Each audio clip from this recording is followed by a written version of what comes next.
Hey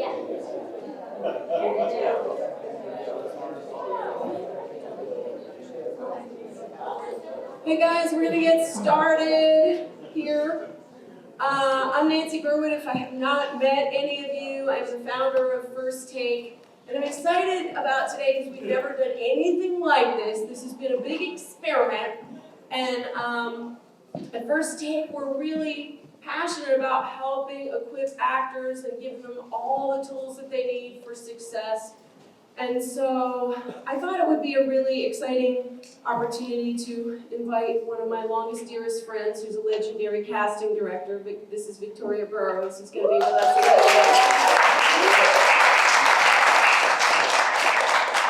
And I'll tell you a little bit about her after the montage, and then we'll ask her questions. First Take was kind of started because of Victoria. And she doesn't even really realize this, but we've been friends for, I don't know, 25, 30 years or something like that. And so I had her come up and just do a class for my actors. And they went bananas and loved it because you're going to learn a lot from this lady. She's just a fountain of wisdom. And so the actors loved it, and then it grew into doing casting director classes. And then it grew into a school, and that was like in the mid-90s or something. So anyway, so I'm excited to have all of you guys here. I know you're going to learn a lot. We also have Clifton Collins Jr, who's an unbelievable actor who will be here soon too. And definitely a person's career that I think you guys want to emulate. So we'll be asking him questions as well. But I thought I'd open, we had a very hard time picking highlights from this woman's career with well over 100 credits of some of the biggest, most successful, amazing movies ever. And so we're going to just look a little bit at some of her, at your life, Victoria Burrows. Oh, and here, by the way, I forgot to introduce Susan here as one of our acting teachers. She's here helping with questions, so and snarky remarks and stuff. No, that's, you were going to do that with Clifton. So the as far as dressing, when the actors come in, do you want to talk a little bit about? Well, right now we're working on a project called Medal of Honor, and it's the recipients, and we're doing 8 shows for Netflix. And because it's military, you know, we're having people come in and read. So if somebody comes in wearing, you know, a sweatshirt or a button-down shirt, it really doesn't feel like the role. And so, as an example, we had a bunch of young soldiers come in last week, and one of them, this is a period, so you're talking 1951. One of them came in a white t-shirt and khaki pants and just had that kind of very subtle military look.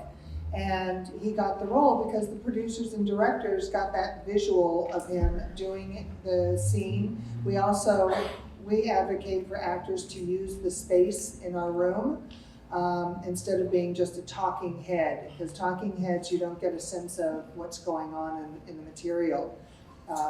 We have a role of a lawyer. If you come in wearing your sweats, again, it just doesn't seem to work as much, or a hoodie.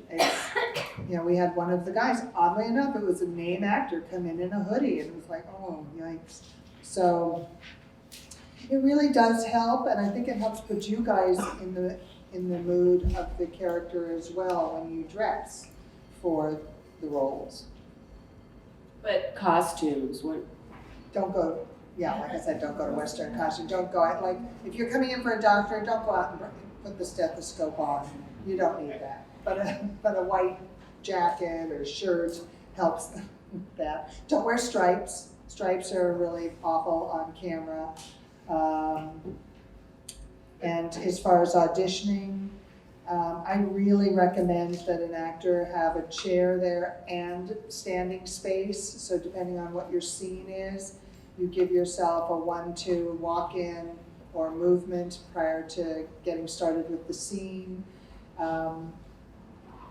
If you drop a line, it's okay, stay in the character, keep it going. You basically have the grace period of messing up once, and then we can restart. But if you do that 3 and 4 times, we start thinking that you're gonna be a problem on the set. So you're better off at just forging through versus having to stop and do it over and over and over again. That makes us nervous. Since you started, honestly, I think it'd be great, like, do's and don'ts as far as auditioning goes, you know, and you can tell horror stories too. No touchy us. That's a don't. I did have an actor try to stick his hands up my skirt when I was reading opposite him, and I had to slam my sides down on his hands. For some reason, he thought I was game. It's like, we're doing a reading, dude, in front of the director-producer. This is not okay.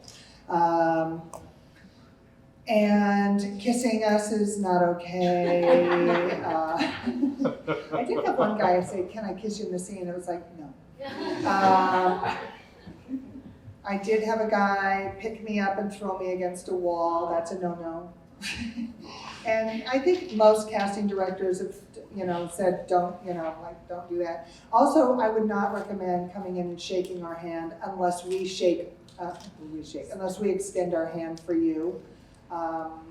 Coming in and being prepared with the material, and we usually say, is there any questions you have about the role? And instead of making excuses, oh, I didn't have time to read it, and I was late, and I'm sorry I'm not dressed for the role, just let all that go and just get with the material and do the scene and ask the questions pertinent to the scene. Using excuses really makes us a little bothered, I'd say, because I've had people go, I had 3 auditions today and I'm sorry I didn't get around to reading yours. Oh, that makes me feel so good. We're really important, aren't we?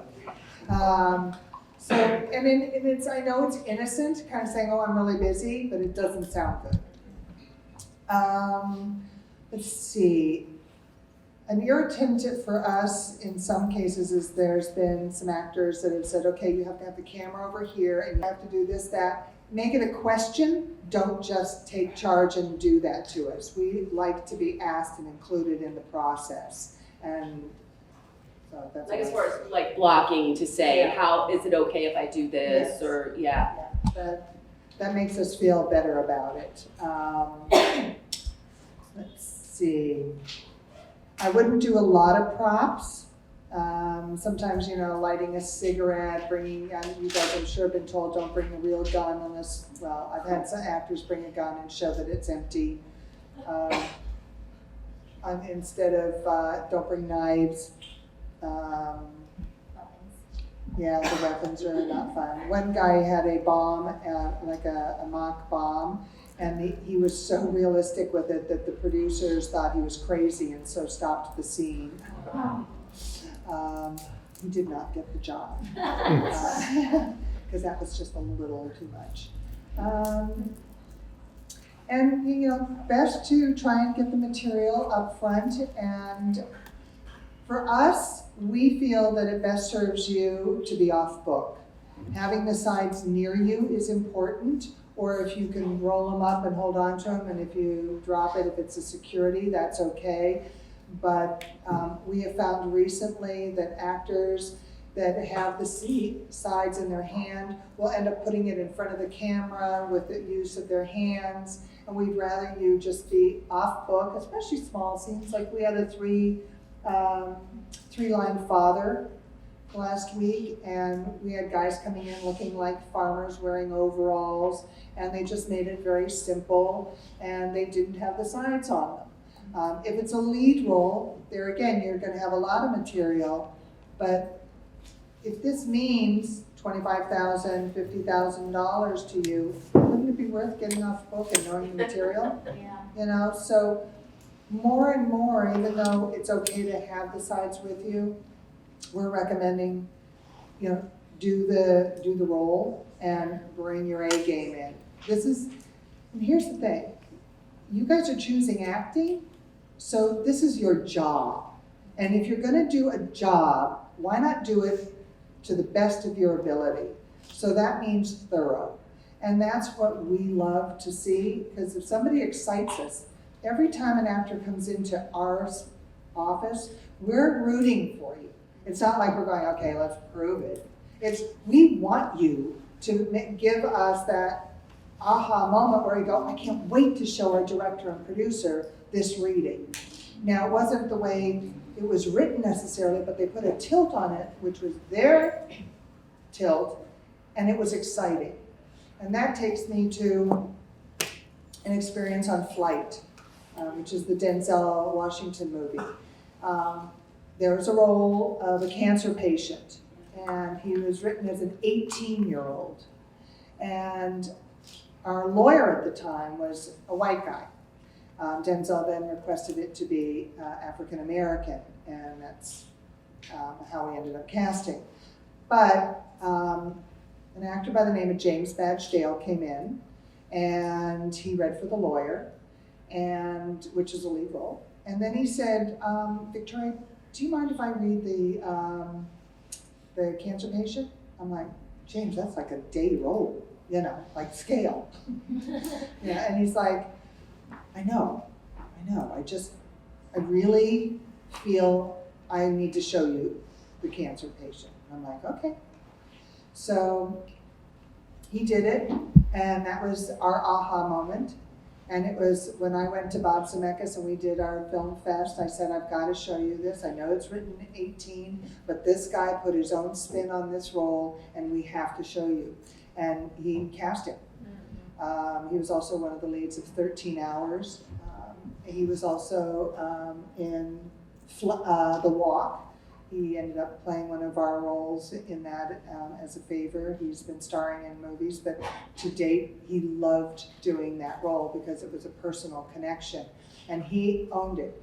So the difference between a good scene and a bad scene is when it's not going well and somebody isn't prepared.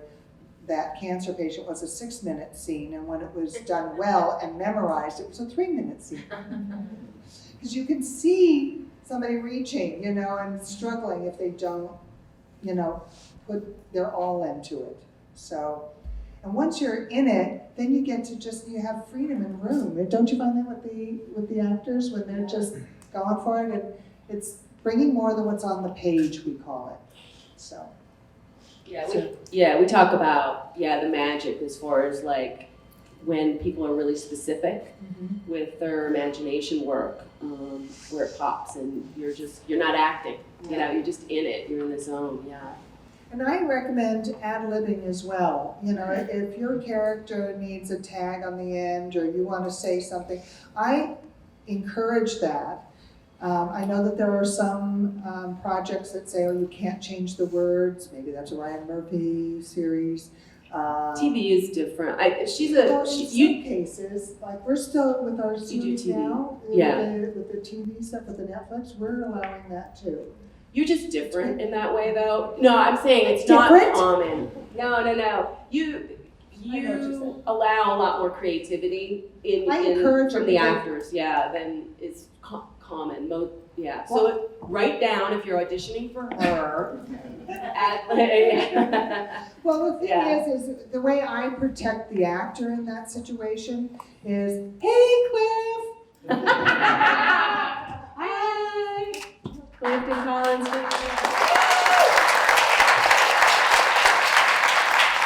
We've known each other for a lot of years too, so we've kind of grown up in the business together. Yeah, for sure. On different sides of the We have like a whole big intro for you a little later, but we have like a whole video. Twice as long as mine. It's long.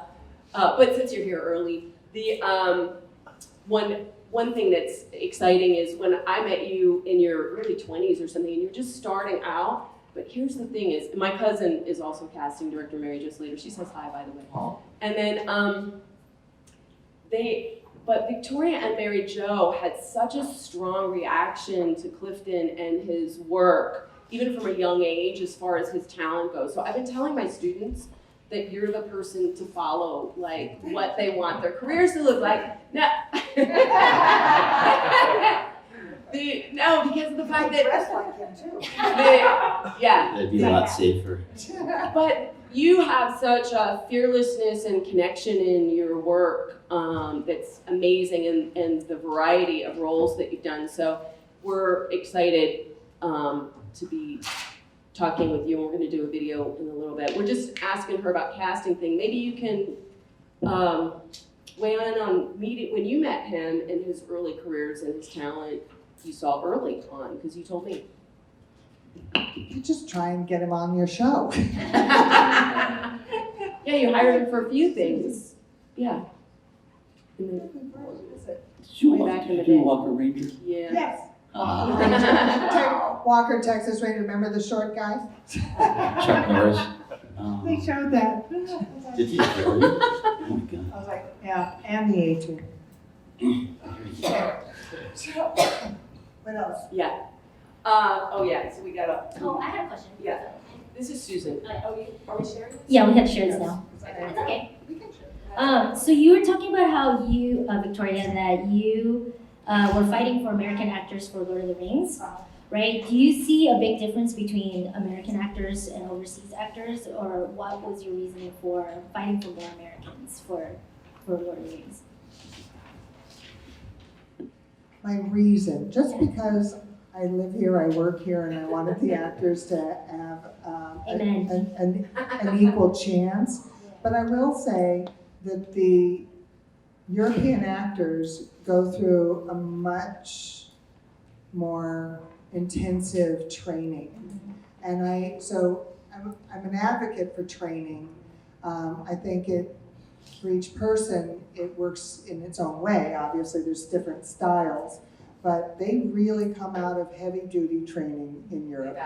And they make it's when you hear about the schools that they go to, you can basically go, okay, they're going to deliver. Whatever they deliver, whether it's right or wrong, it's going to be something, and I'm usually impressed.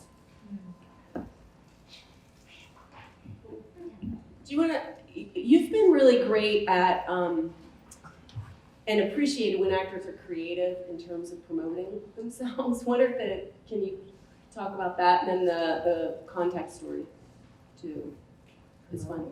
Remember the video, the self-taping with the dog too? Oh, right. Yeah.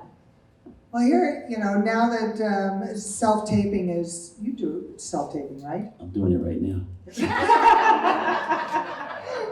So it's become like the thing. And, right now we're working on a Robert Zemeckis movie, which is phenomenal. And we're casting basically all around the world. So we're having a lot of people self-tape and for lead roles in the movie.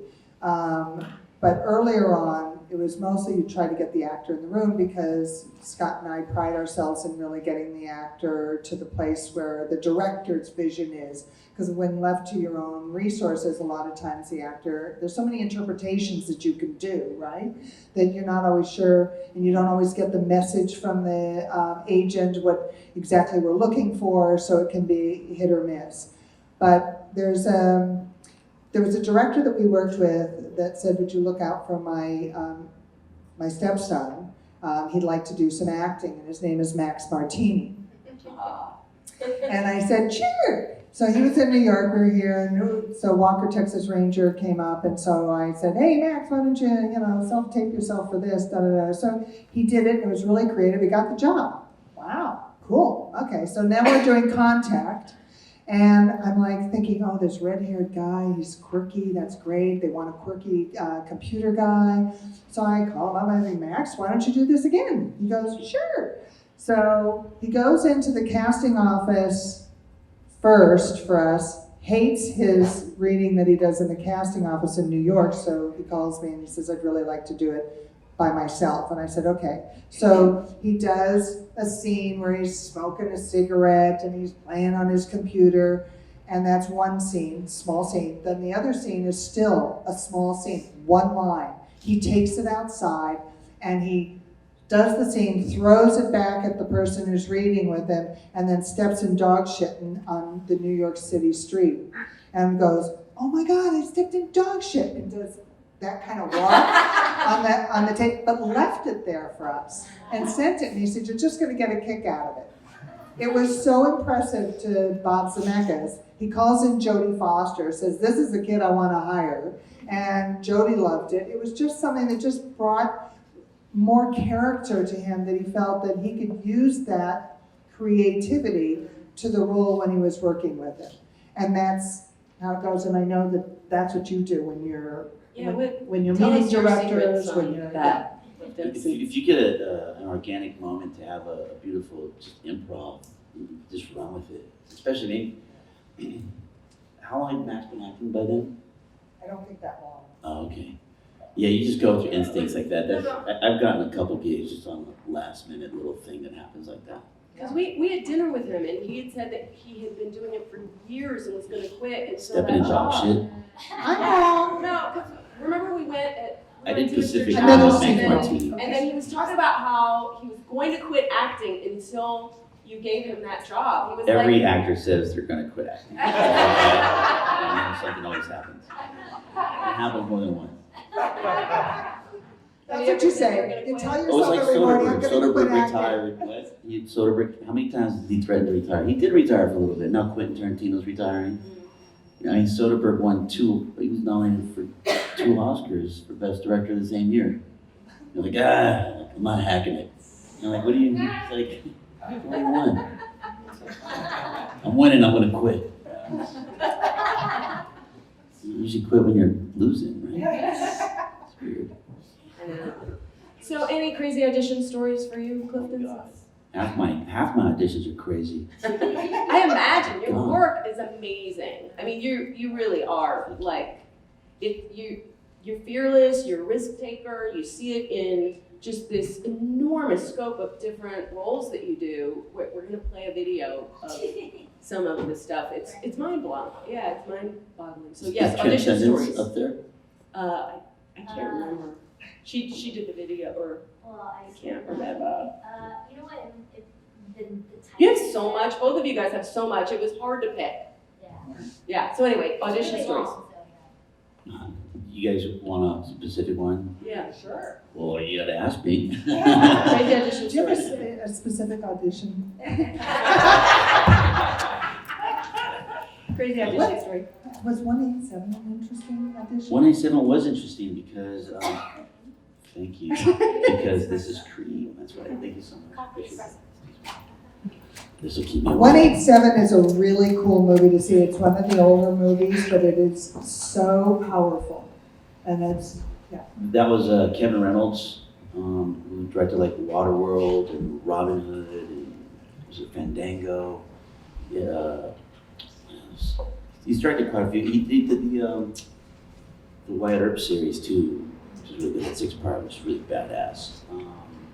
Yeah, 187 was this film I did with Kevin Reynolds and Samuel Jackson, and really tested me as an artist, as a human being. You forge these relationships and these bonds in movies. You go through life events as well, but an opportunity to act opposite Samuel Jackson was so huge, and he's so intense. It's like so that was a joy. But I had to come back like, God, I think I might have had 4 callbacks for that one. Wow. I mean, as a youngster, they can call you back, 6, 8 times. Like, I'll go. You just keep going. It's like a crack hit with that next hit. It's like, I'll go one more time. I'll go as many times as I want. Yeah. So I had to go in and I think I improvised with Kevin Reynolds. Because Kevin's a tall dude. He's like, Cliff, Samuel's 6'2". What are you going to do when he talks down to you? And I just did like improvise. I'll just jump up and slap him in the face. Into it. But I had to go back so many times, but it was really intense because Samuel's got a photographic memory, so he knows your lines, he knows everybody's lines. Yeah, so if you fuck up, he's got you. He knows exactly where you looked, where you stepped, all of it. It's pretty fascinating. we did No Good Deed with him. Mm. That was it, and I remember being in a hotel room doing a screen test reading with him and Monica Bellucci, which was and he was very intense. Yeah, we shot 187 in sequence, which is kind of rare. So the shooting in sequence is like, from beginning to end in order, which is just hardly ever happens. So you grow as artists, you grow as the characters, and the relationship between the characters grow. It's a very organic way to shoot, and it's just so rare, but such a joy when it does happen. So we also rehearsed that way. We had, I think, 4 or 5 days of rehearsal. And he paced himself for the first 4 days. You know, you hold up your sides, you're kind of fumbling around the first couple of takes and whatever. And it's rehearsal. So that 5th day, though, ooh-wee, Sam gave me a spanking from hell. He literally was just paced himself Monday, Tuesday, Wednesday, Thursday, you know, pretty even. And on that 5th day, we were shooting, there's this giant finale scene with Samuel I in his house. It ends really violently. And he's got these giant monologues, bigger than what's even in the movie. So he's eyeballing his monologues real quick, and I've got the 357 Magnum, and I'm trying to tell him that it's clear now. I'm like, yo, Sam, it's clean. He doesn't even look up at me. He's just like, I'm like, oh, he's fucking Samuel L. Jackson. He really wants to do it. I'm like, hey, it's clean, Sam. So I closed it, whatever. Then Kevin goes, you guys ready? And Sam goes, yeah, man. I was like, motherfucker just threw his size on the what the fuck is going on here? And then he's like, I start, all right, Mr. G, put your hands up. And he's like, how was the teacher? And he's like, tears in his eyes, and he's fucking spitting and frothing. I'm like, holy fuck, this guy. I like wanted to apologize for breaking into his house, but that's not how it was scripted. I just wanted to step out. You just go ahead and act. I'll watch you from over there on the side. It's so good. You got this, Sam. So I went home and I cleaned out my bong. And I said, you are a vase for the next 3 months. And I grabbed flowers, I threw them in there, I put them on top of my fridge. No more weed for you, Clifton. So you backed up to that Samuel L. fucking Jackson, because he's got your number, kid. So I told Kevin Reynolds, I said, Kevin, I said, dude, can I have like fucking 10 minutes just to go outside real quick, dude, please? He was like, what do you mean? I said, you didn't just see what the fuck happened? Were you here in the room? Did you see that? Dude. I just want to, I'm not going to be able to walk by his side or run by. I'd be happy to see the bottom of his feet, like 100 feet ahead of me. I just want to see something. I got to do something, dude. Give me 10 minutes just to run this bitch. I didn't know he was going to do this shit. He's testing me. So I had to rise to the occasion. Believe me, I did. I raced home every day. I spent my weekends studying. Because I sat with Sam, I was like, another part of rehearsal, I said, and this is a very huge lesson I took away so many lessons. But I said, I kept it before that ass whooping, like maybe that Thursday.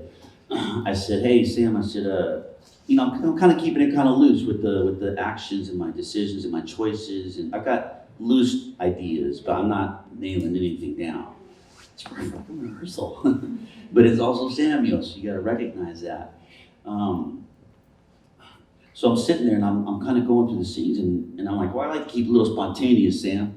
He goes, oh, you like spontaneity, huh? I says, yeah, a little bit. I said, but you like to keep it loose? Nah, man. I says, what do you mean with like you know everything, like every little thing that can happen? He says, yeah.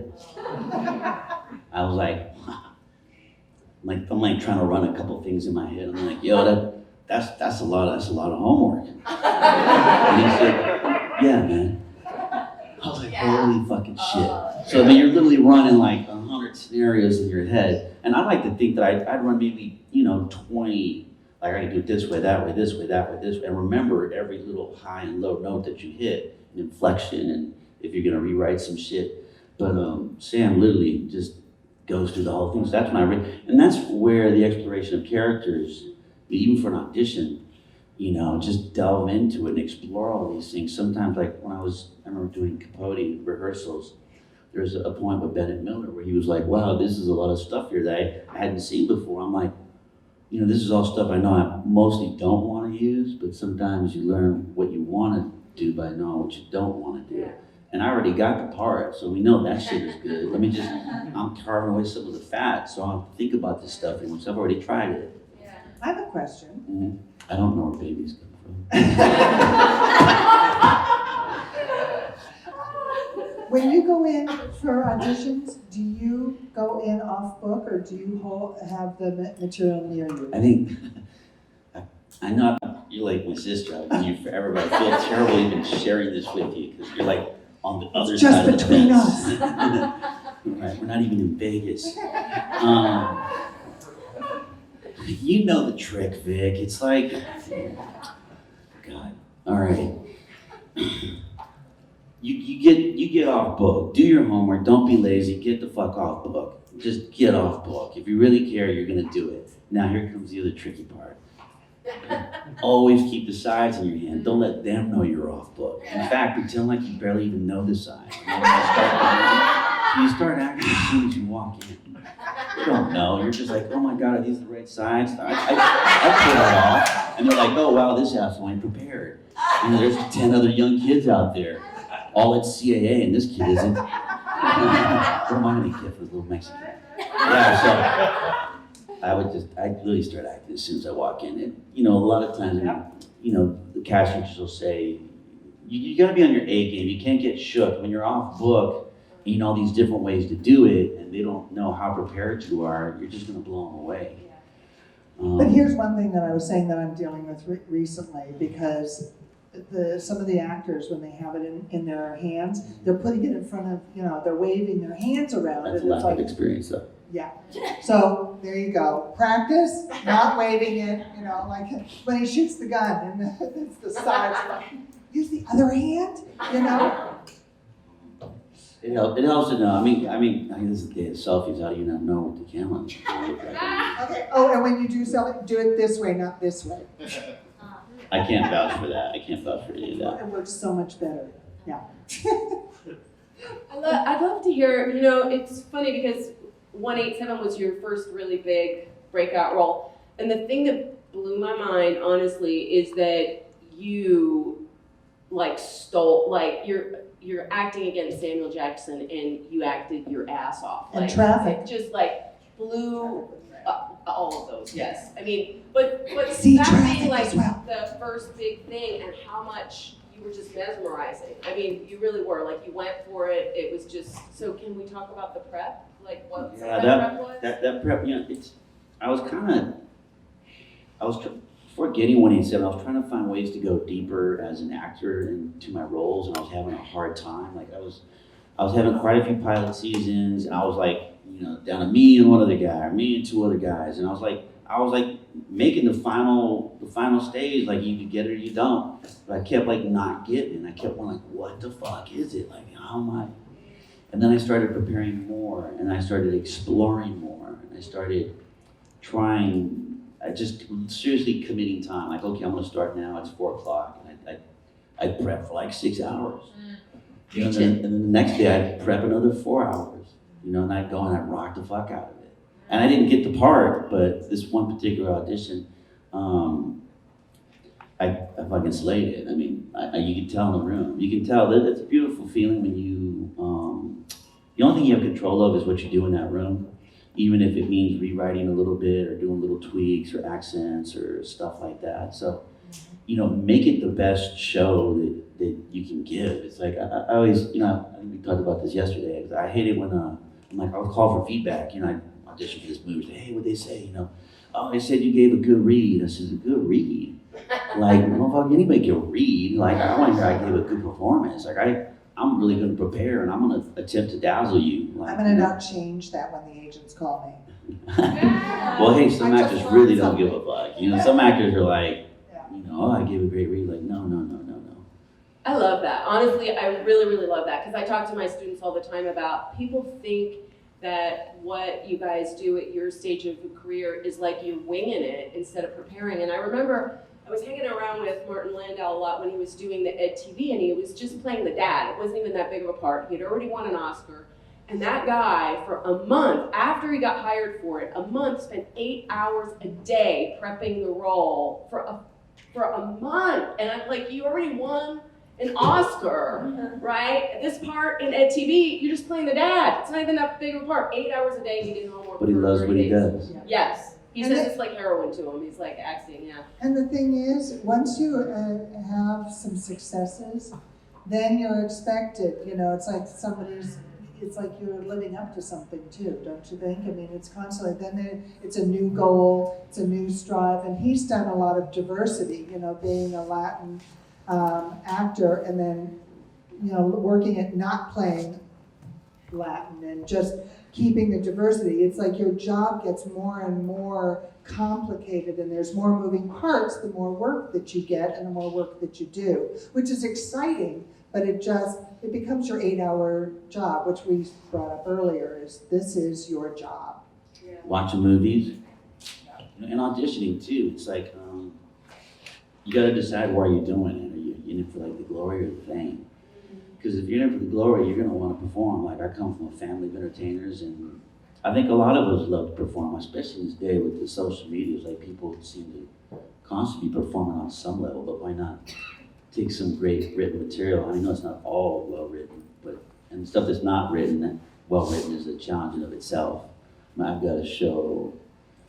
I got a show on right now that I won't even talk about, but it's the writing's horrific, and it's just so hard to make it feel real. So you sit there, you struggle. Like good dialogue is so easy to memorize.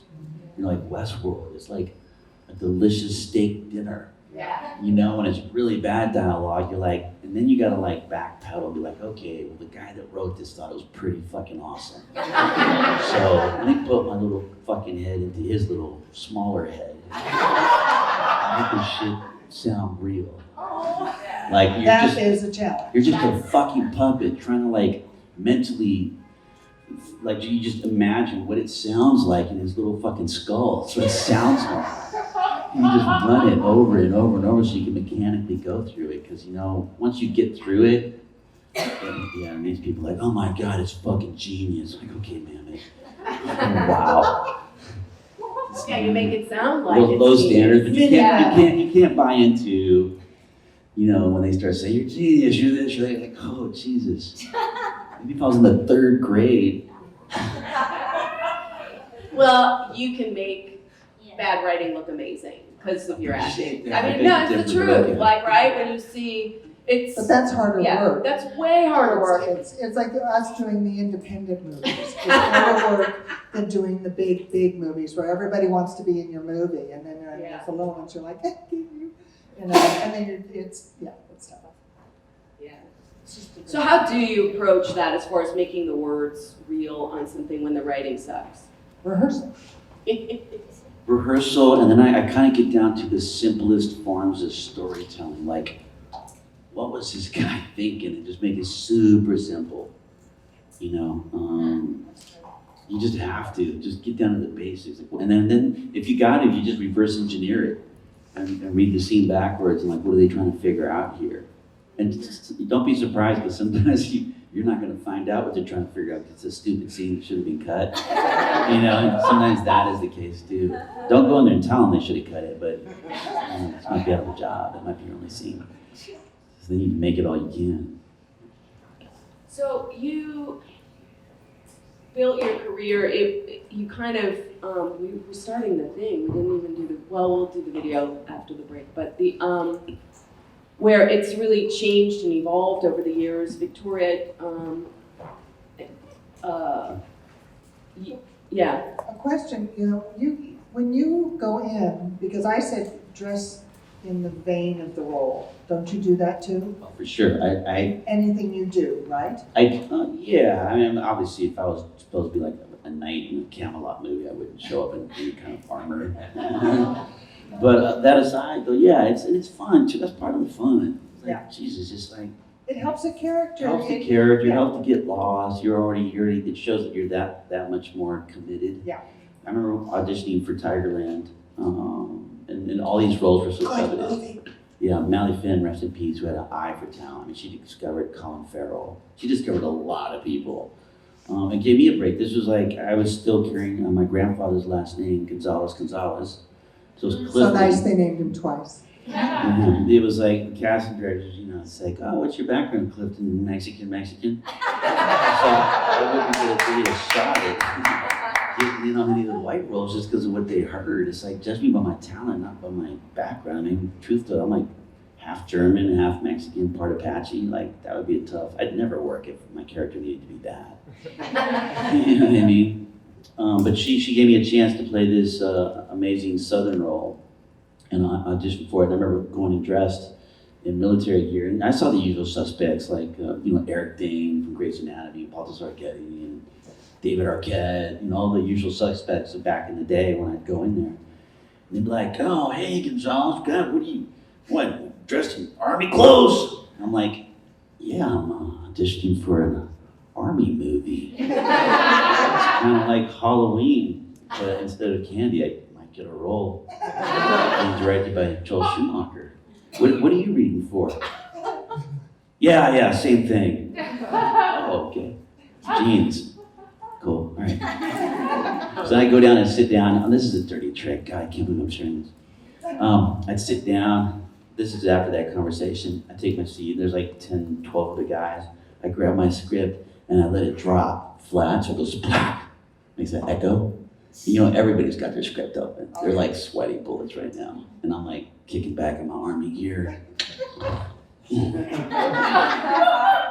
Script at my feet. I could see them looking under my hat. I could see them all like, oh shit, Cliff's gonna kill this. So,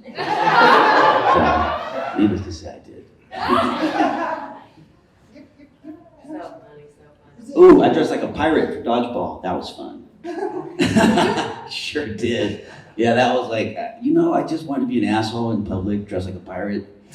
Because I had to drive there. I stopped at 7-Eleven to get a coffee. I'm like, "Arr, Vashel, I love her. Have me a coffee and a donut, please. Arr." It's like riffing lines from dodgeball. It got down to me and Andy Tudyk.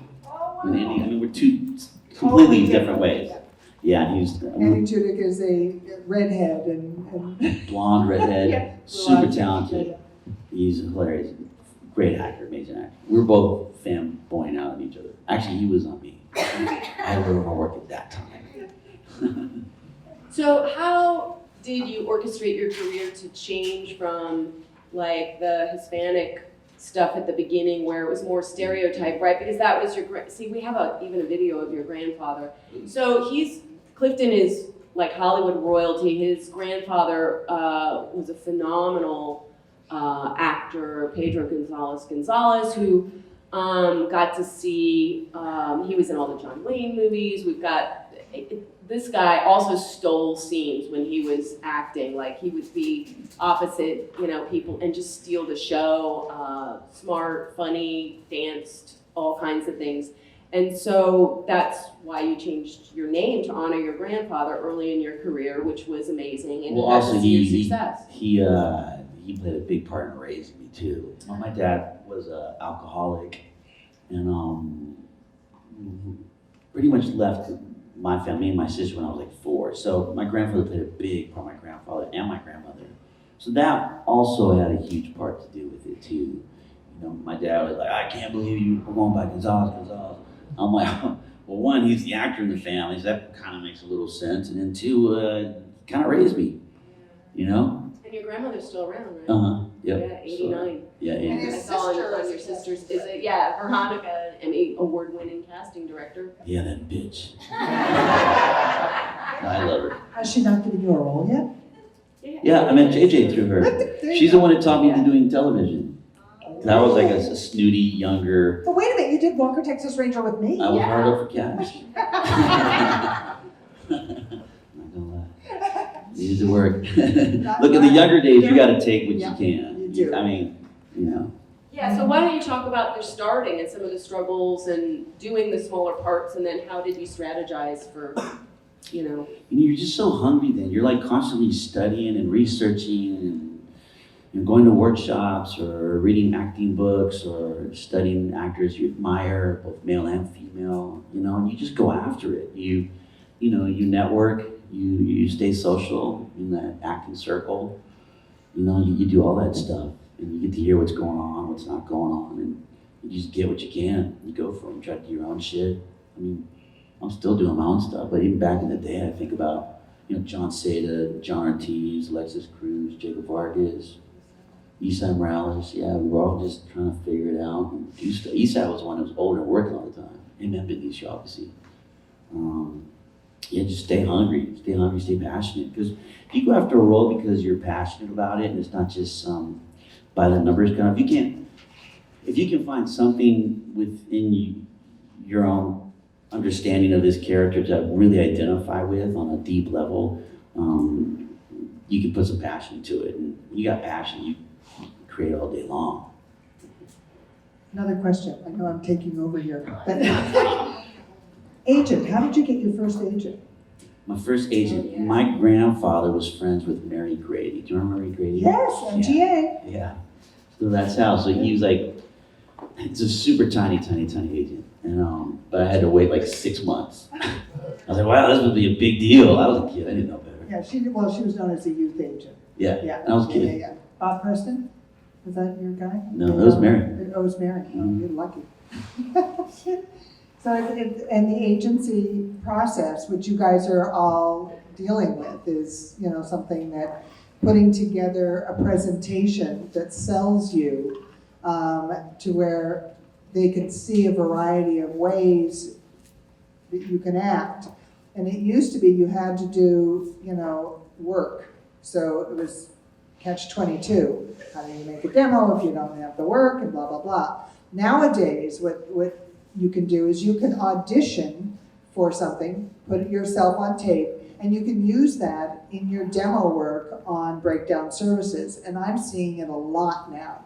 So on Breakdown, seeing the actors that are submitting, whether it's Actors Access or through... I'm going to start doing that for the roles I haven't played. I'm telling you, I now get from CAA and William Morris, they're sending me auditions of actors that have read for big movies to show me what it is. So it's A-okay to do that, and you just put, you know, when you put up the link, you go, you know, asshole father, or, you know, 7-Eleven worker, or, you know, a stripper, whatever it is that you're doing, you know, and it really helps us define what works for us on the roles we're looking. So it's new, and I think it's more exciting for you guys, because with compiling that also allows you to go towards an agency and see if they'll represent you, because you're already, again, doing the work.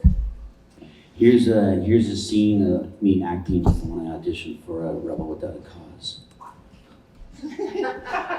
Just sell that. Yeah. Just think nobody's seen it. Don't do the oldies but goldies, okay? Because then they're going to judge you with that. Find something else. The other thing too, Victoria, is I remember back in the VHS days, people would send you unsolicited submissions, and you'd carry the bag around of tapes where you just would get curious and take a peek. So it's, you know, where people that weren't submitted, but they got the sides off of Breakdown Services, Actors Access, take themselves reading for a role, and sometimes No, you it's a would link peek. on an email. Yeah, right. Now, at that. So what are the ways that you like as far as actors promoting themselves? Like I said, the self-taping is good. Did you ever crash your office? No. Never? No. Because we don't put our address on there anymore. My sister No had one can find us. a chick crash her room thinking, because she did like a lot of stuff for J.J. Abrams, like Lost and Alias, but she didn't do Star Trek, even though sometimes she'd refer people or whatever. Mm-hmm. But she had a girl literally like barge in and stick her head in, and she had elfling ears. Yeah, she goes, "Hi, you do Star Trek?" And it scared my sister so much. Like, she's a cute little girl, and she just popped in with those pointy ears. It just freaked the fuck out of her. That on Lord of the Rings. Did you? I bet you did. Oh my God, they all So showed they up. did do it. Oh, Oh, people crash. well, at that point, if it got out. It's so big. Yeah. Film like that, you will find a way to crash. Trust me, I would crash that. I found my original audition tape. I saw my original audition tape for Frodo. Really? I found it Oh my like 3 days God. ago. Oh, you gotta show it to me. I just told you. And I dressed like Frodo, remember? I think I got a potato sack. I got a potato sack. No, I asked wardrobes. I was doing a film in Chicago, and I asked them to hook me up with some Frodo type clothes. I'm always double dipping. So that's nice, especially when you're working on one, you say, film crew, could you do it? Well, now I do music videos when I'm on location. I'll get my DP, my best boy, to give me some gear. I said, look, I need some 650s, a 1K, some cables, some expendables. Like, all right, Cliff, it's in the back. Just grab it after work. We need the 1K, we'll text you. Yeah, I literally shoot music video on almost every single location. That's great. Like, I can't not do it. It's like a weird addiction of mine.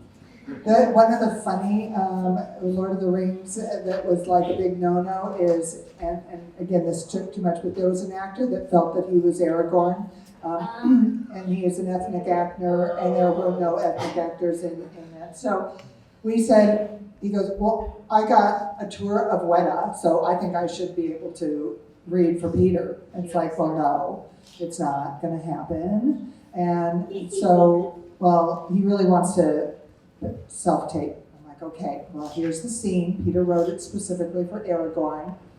So a week later, we get the VHS, because again, we were back in VHS days, and we pop it in, and it is a guy in the dark with a fireplace behind him wearing a hoodie, so you couldn't see the person, and all you saw was the fire behind him. And it was a monologue. It was so bad. I saw the video. It was was so so bad. And Scott and I, it was like one of those moments like this. And the agents, big agency, calls and says, so what do you think? And I said, I think he talked himself right out of the movie, you know? They're like, well, you are going to show Peter. And I said, absolutely. Absolutely. I'd love to. So we sent it to Peter, and he was like, yeah, never, ever, ever, ever. Life's too short. Okay. So bad. So don't take it upon yourself is the takeaway, to do something completely different. Try and do our sides, because otherwise that's You want to insult to our listen to the director. casting I director, did like, do how that once. stupid. You did? Did you I get did. the job? Yes, I did. Oh, good for you, though. I know. It's a dice roll. It's a dice roll. I'm not gonna lie. That- So I don't encourage it, but yes, I did get the role. It was for Replacement Killers, the Antoine Fuqua film with Chow Yun-fat, Till Schweiger and Jürgen Prochnow. But did you also do their scenes and just do an extra scene? No, what I or you did just was, did your I own? knew they weren't gonna see me. I had a hard, the kids at dad, like, we love him, he's just not right. Oh my God. Yeah. I wish they hated me, they just bring me in. I really do. So I had to fight, part of my getting gigs is, I think another reason why I prepare so hard is they've been so hard just to get the opportunity to dance. An opportunity to go in, and I had to work so hard for auditions that I think I better do a good job. I better roll big. So Replacement Killers was one of them. I knew that they had seen black kids, white kids, Latino kids. I was like, great. So that told me that they didn't know what they wanted. Right. And this was the gun dealer. The character's name was Loco. He was a gun dealer on the Santa Monica Pier. So, these scripts aren't always true to life, but I always try to tap into it. So I'm like, okay, well, you got Santa Monica 13th Street, which is a Latino gang. You got 18th Street, Latino gang. You got Venice Shoreline Crips. So I already did the Latino thing in 187. I said, I want to do that again. I said, damn. I said, let me do a little Crip thing for this thing.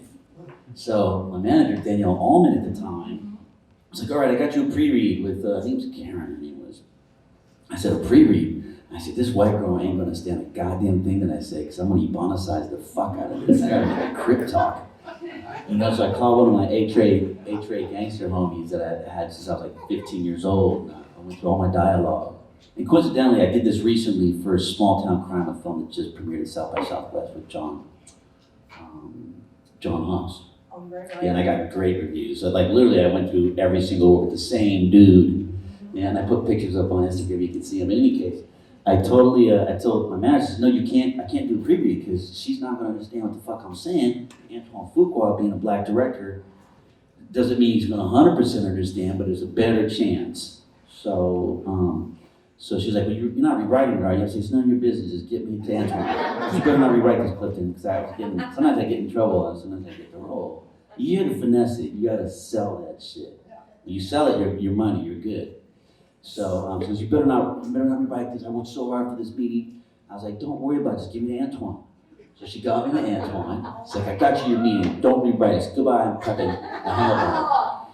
And then I was like, fuck, so my hair was still short, so I braided my little, my goatee was longer, I put 2 little blue ribbons, I got blued up, my Adidas, blue laces, the whole nine. And then I walked in and I, scenes 1, 2, and 3, I gave them to her, and I saw Antoine sitting there, just chilling, Antoine's kind of a hard ass.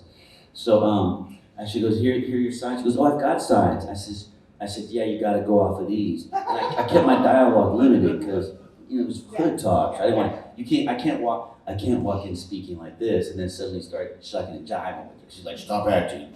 So I gotta walk in shucking and jiving. So she should think I'm just that, or something's happened to me recently.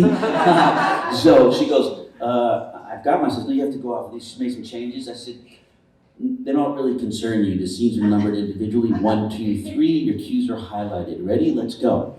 I looked at it and I threw my sides down again and I jumped in front of Antoine. And I just started acting the scene and she had to follow. What are you gonna do, stop me? I explained it, 1, 2, 3, stapled, highlighted, big 1, 2, and 3, all the cues. And then Antoine sat back and he was like, damn, I said, so where the fuck you from, man? He was like, what the fuck? I said, that's my homie's an A-Tray.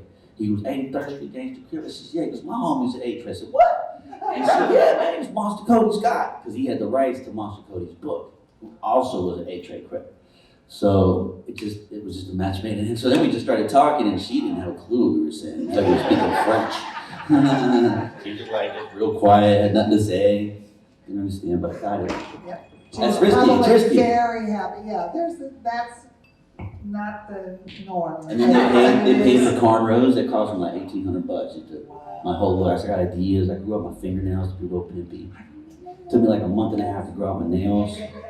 I like real shit. I gotta feel it. So I got lead press-ons. I wouldn't know how to use them. This guy was like a pimp. So I had to grow them out so I could get used to using my phone and keys and hair and all this other shit. Throw the dice. So doing the Instagram and you do Instagram and social media stuff too, right? Oh yeah, Mr. Whoop-Ass. Yeah, see, and that really is helpful to build a following. And now what we do with actors, there's an actress that just read for one of our roles, and the international marketing is important. So I've now requested on numerous people being considered, what's the Twitter following, what's the Instagram following, and getting that information so that we can take it into our producers and directors and say, hey, here's some extra info on where they stand out there, because that becomes important. Yeah, it's definitely relevant now. So that can be part of building your. How big of a following and what makes a difference with that? Look, we're all at a place where you just got to start somewhere. It's in time now. Like there's YouTube people that are like mega millions, and get spin-off shows. Yeah, and they get chances at acting. So if you just love what you do and you make put stuff out there, it's Create a market, an audience, Yeah. Exactly. I mean, one of our new students, Oh, yeah. just got Wonder Woman, Gal Gadot's one of your students? What? Gal Gadot's one of your students? No. She's we won't say, but anyway, yes, but that's a part of how I'm she like got shit my that. dad says, that was on Twitter, that turned into a TV show. Wow. Yeah. Yeah, it really is big.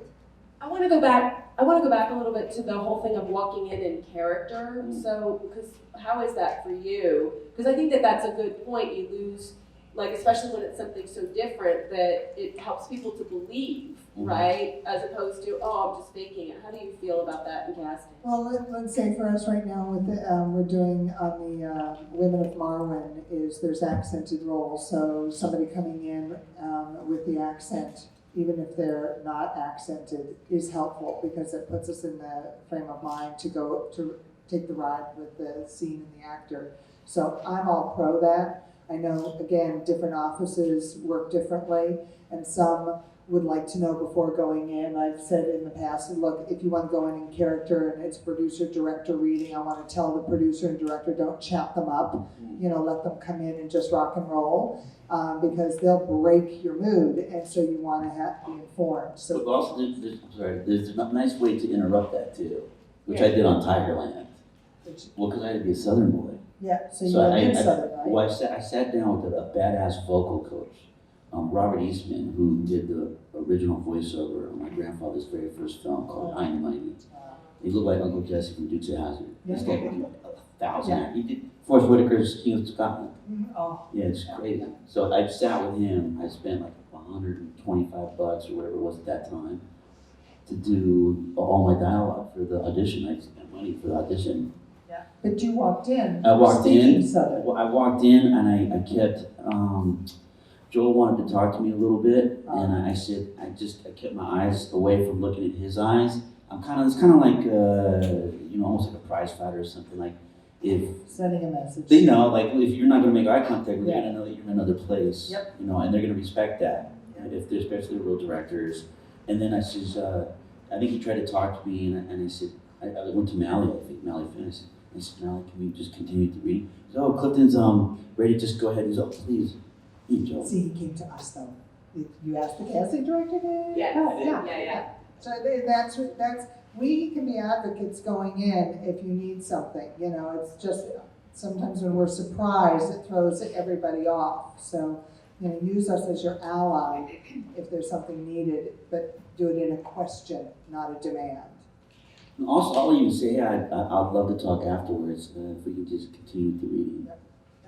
See, I said reading and not performance. I know I'm about to perform the shit out of this thing, but I'm going to say I'm going to give it a reading. And then blow them out of the water. Well, that script I threw on the ground too. So there's something. Don't chuck it pompously, it's almost like accidental, but it's not. It's completely calculated. Oh, you guys, You're acting again.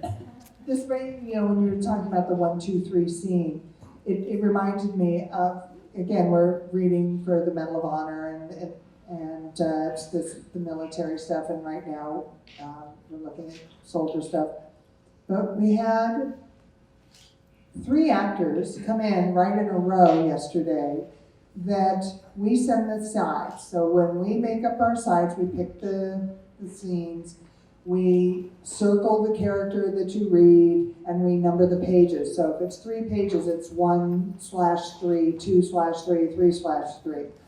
It amazed us that the actors came in and had no idea that they were reading the circled roll. I swear, it's like, please read all the material, even if it's not your lines. You might grasp something that's going on in the material. We even give FYI pages. It's not just for foot. It's for you to understand a little bit what's going on. But it's amazing today to have somebody walk in, and then one guy came in with 3, 2, 1, and he had his pages completely backwards. So I'm just shocked. So, But do you really want to hire those people?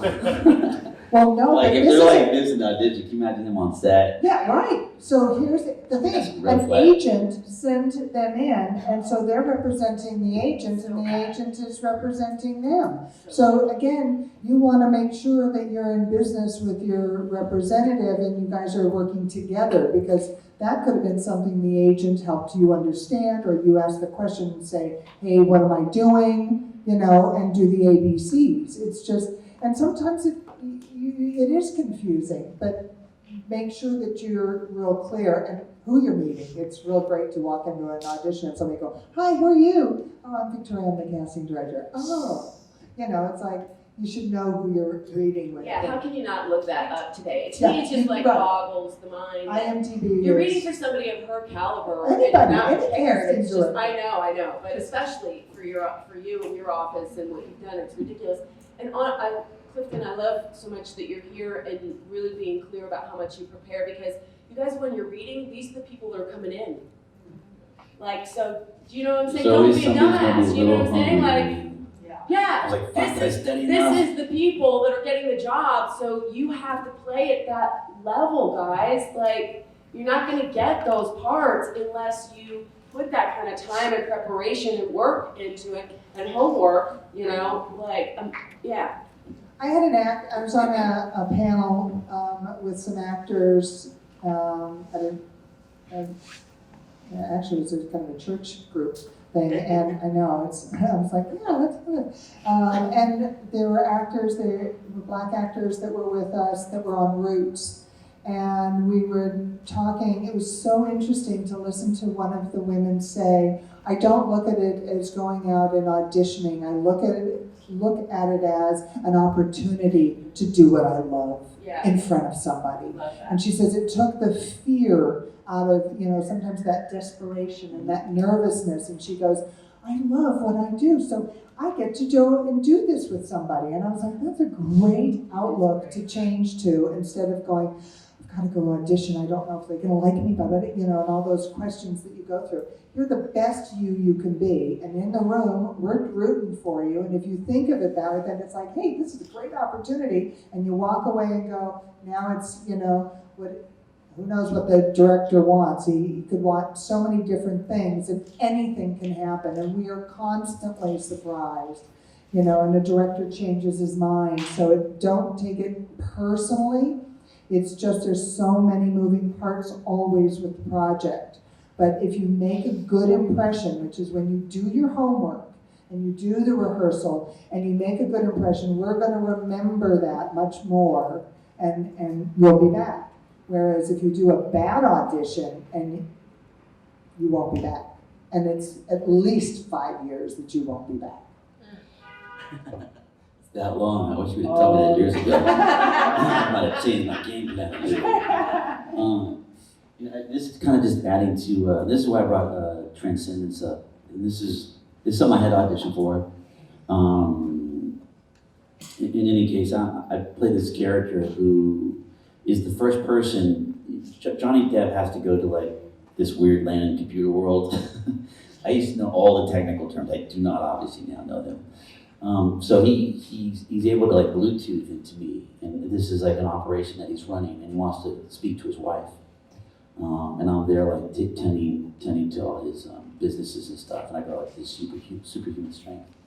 So when she first hires me, because I'm friends of the family and him before he dies, I'm just normal, and then like the bad guys get to me and they kill me, and then Johnny brings me back to life, and then he dies. So that was the audition scene. The audition scene was when Rebecca Hall realizes that it's Johnny speaking through me, and it's her husband, and I have a moment where I'm not me anymore, and I'm actually Johnny. I'm actually Johnny Depp, his character. So I thought, holy fuck, this has a moment where I'm just talking to her, and then I turn into, and then suddenly I'm really that dude. I'm really the husband. So I wouldn't just be like, hey, how you doing? It's great to see you. Which is how it was written. This script was found on the Blacklist. It was like one of the most expensive scripts bought that year. The Blacklist is this place for a lot of like scripts that didn't get picked up or get to the right people, and you find gems there.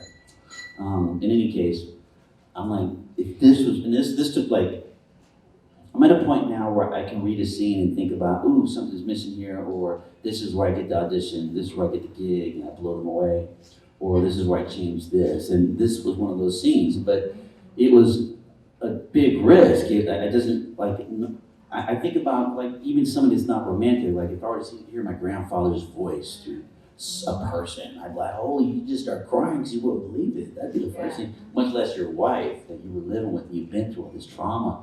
And you're trying to make it and stay alive and in love and all these things. So I have, so for me to get to that emotional place, I had to go through the whole fucking script and find all the moments when Johnny and her were like the happiest, or the things where you read the script like, oh my God, I love this scene between the two of them. That was their life in the film. So I told Wally Pfister, who shoots all of Chris Nolan's stuff, he's been nominated for like 18 Oscars or something ridiculous. He's actually directing this piece. So I tell him and the producer, so you have to bear with me just a second on this next part. I'm like, okay, and then I'm flipping through pages. So I had to study and know all of Johnny's moments like very well, like as if I was performing them. Yeah. I had to feel those moments. So I had to do that at home and run through that emotional track over and over and over. So then I can just read 1, 2, 3, 4, 5, 6, 7, 8, he dies, she's crying, boom.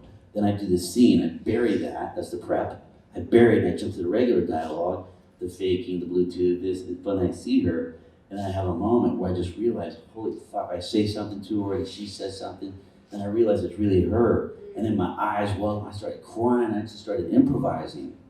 And the director and the producer were like, they were literally back with their hands over their mouths like, I have never seen a scene done like that. He goes, that's how we're gonna fucking do it. That's how we're gonna do it. That was obviously, I didn't actually rewrite that. It was just a real emotion. Yeah, like, it didn't say, don't cry.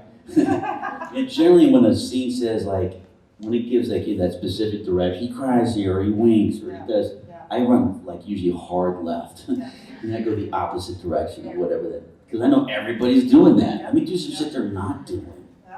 Like, what could it be that would be just as cool or comparable? Or if this writer had a chance to do something different, what would he pick in context of the whole piece and the tone of the piece and the kind of reality or over the top or how realistic is it? And you gotta really, there's so many moving pieces. Oh my God, I love this. You know, it's so funny, like, you describing your process is like exactly like what we teach as far as first take goes. Are you guys loving this, the first takers that go in? It's exactly right. It's just like, as far as how to approach the role and how to work your ass off as far as like how you prep for that moment by, it's exactly it, of going through all of Johnny Depp stuff as if you're prepping for that role, for just that moment. I'm telling you guys, you gotta work this hard.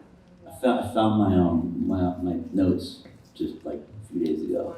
Yeah, look at that, got all of Johnny's shit. I started laughing. Like, oh my God. Because I also punched, it was Joseph Middleton who put me in Westworld. Well, that's another story. But I punched a hole in his wall. Yeah. Well, I went to it. It's my emotional triggers were like, if your triggers aren't on right, it could be a whole. It was emotional. It was so fucking. I went to a corner, and my triggers were off. Did you pay for the wall? No. But it was like that real thin, whatever the fuck it is, like dartboard. Like, I had an actor do that in ours. I just went to the corner and I just hit it and I crumbled, just cried for like 5 minutes. It was when you set those triggers and you anchor that shit in some real shit. Whew. An actor pulled down our back screen the other day and he was just horrified. I spent 5 minutes like calming him down. He's like, no, it's okay, really, it's okay. And you just have to go and figure out how to put it back up. I think that's something too. Have you always, one of the hardest things as far as acting is a lot of times people coming into acting don't have a hard time accessing their feelings. Do you know what I mean? And that by itself is something that they have to learn to get to, because you've got to have that vulnerability. Were you always, did you start off being like that, or yeah? No, the vulnerability is something that's really key. For me, it was hard to feel rage, and that was a big thing.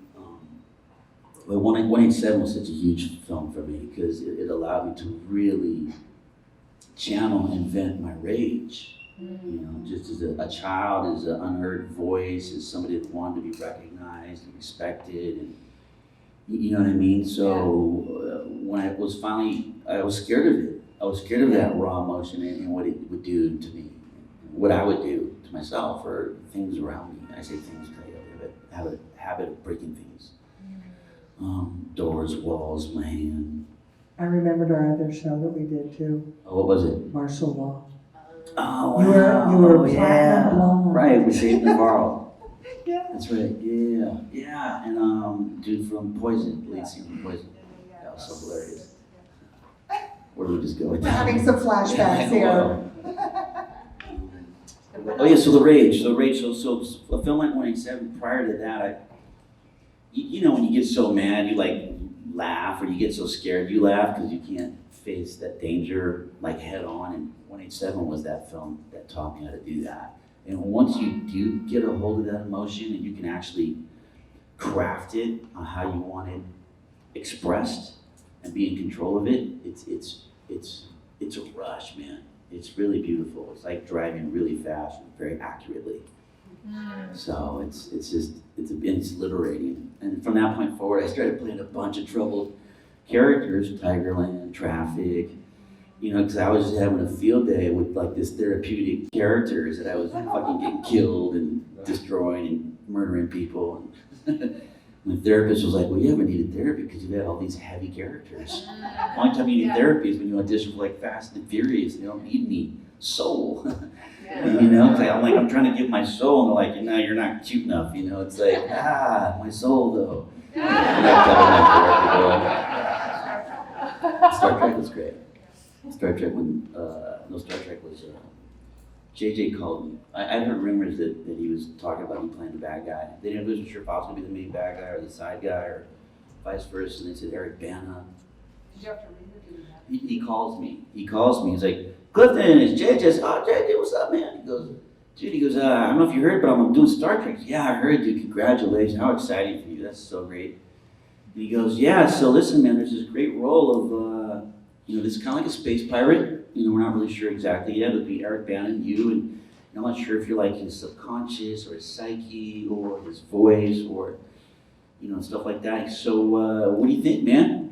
He goes, yeah, JJ, not really a Trekkie. Wait, can I get back to you, dude? What? That's how that went down. Nobody was a Trekkie, but I was just fucking with them. Yeah, okay. I'm just kidding, dude. I started doing television because, yeah. So let's do this. We're gonna let's do a 10-minute break, and then we'll come back and we'll show your video that we have of some career stuff and talk some more. But great stuff, you guys, so far. Thanks. Are you guys learning a lot?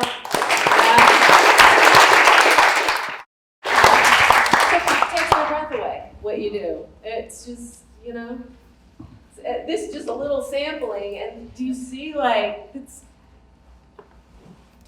That's a lot of shit. And Oscars in your future, right? I'm just do you have the Academy Awards speech already figured out for the day that happens? I'm just trying to find the material that I'm passionate about that's going to keep me excited to do what I keep doing what I do. Going back to Westworld is definitely exciting because that material is so well written. It's J.J. Abrams and it's Nolan and it's, it's family. I've worked with them so many times now. What's a role you haven't done that you'd like to do? I'd like to do a period piece. The Camelot movies aren't doing so well these days, but something, it'll be bad. Like a Robin Hood type movie, that would be fun. But I love Westworld. I'm as happy as a clam in high tide in Westworld. Was there, you're a confident actor, because I think... I can be. We're all human, right? So tell me, how do you deal with nerves? Have you been nervous? For sure. I think we're always nervous, I had this weird change before I got 187 where I really started committing myself to knowing so much about the scene. And that's also what inspired my rewrites is as a result of studying the scene so much, you get to find the little nooks and crannies and the holes and the places where you can feel more or not, or things of that nature. As a result, you're able to really find out what the writer was trying to say, because the writers are also human too. More often than not, they turn in a faulty script, So if you can do something to make a difference as a result of studying, then there's a good chance you can get that role. So the prep gives you the confidence. Prep gives you the confidence, but when I started kind of going a little overboard, 14 hours for an audition, 2 days of study, and I started to feel like, okay, well, I'm going to give you, 15 hours of my life to perform this scene, so that gives me green light to make a couple little changes. I feel good about the change. Fuck you if you don't like my changes. I studied 14 hours for free because I love this shit. Yeah. And I care. Yeah. So you're gonna know that my choices are thoughtful choices. Yeah. So I think that's evident just in the performance. Any performance that any actor gives, I think it's refreshing when they come in and they know obviously you're not gonna know everything, but they have smart questions. They've read it, they know the situations, they've thought it out very well, and you realize that, wow, this person he lived it for a couple of days, or she did. It matters, and it makes you look good.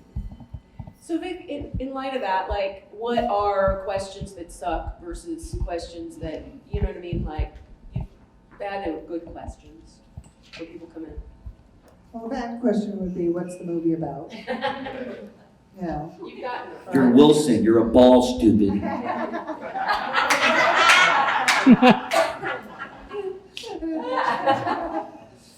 It's you want to just, again, it's do the homework to know what you're coming in for, and versus asking questions that make it look like you picked up the sides out in the outer office and walked in and said, so what am I doing here?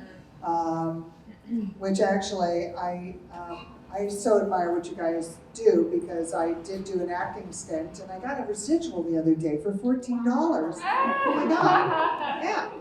Must Besides have been a being studio pick. reality TV star, she was in the next action. That was a reality show. But I know. Just saying, she's also that. I was Video a judge wise. for the Yeah. for Next Action Star for Joel Silver. But anyways, I did Looking for Comedy in the Muslim World with Albert Brooks, and I sat down at the screening and I hear my voice on the big screen. It's quite an aha moment, and I opened up the movie with Penny Marshall playing a casting director. It was a big risk. And 8 lines, and I was terrified. So I definitely know what it feels like, and doing class and stuff like that, and prepping. I was like asking everybody, well, how do I do this? How do I do this? Anyway, but that was my residual the other day, was for $14. It's like, yeah. So. I wanted to add something to the prep and audition, the confidence. Yeah. There's this other thing that happens, much like when you're. You guys do theater? Does any of you guys do plays here? Okay, so you guys know the amount of rehearsal that goes into that. You rehearse so much, you explore so much that many times it's easier to kind of delve into that other character's life than your own. You're reliving this person's life, and this thing has been written on a page 20, 30, 40, 50, 80 times in one day. And we all shared this one moment today, this one time. We're not going to do it 2 times or 3 times or 4 times.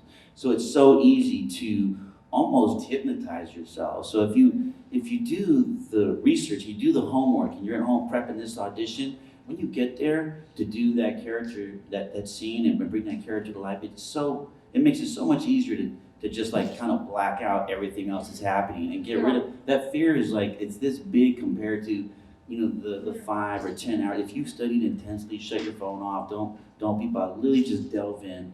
It's gonna be you're just gonna know it like the back of your hand. So it's really difficult to even really be that nervous when you've done that kind of prep though. Yeah, exactly. You don't have always so gonna much get that to think about opportunity. as far as the Yes. homework goes that you forget. And I know you guys have done that sometimes where you go, you've had that, right, with the homework. Yeah. Susan, in the very beginning, she didn't used to do a lot of homework, and then it's turned around a lot where Don't it's be just, like me. yeah. Be like Clifton.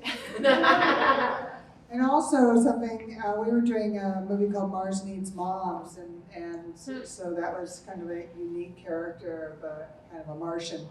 And an actor did a reading that was so terrific, and he used the space in the room that we had.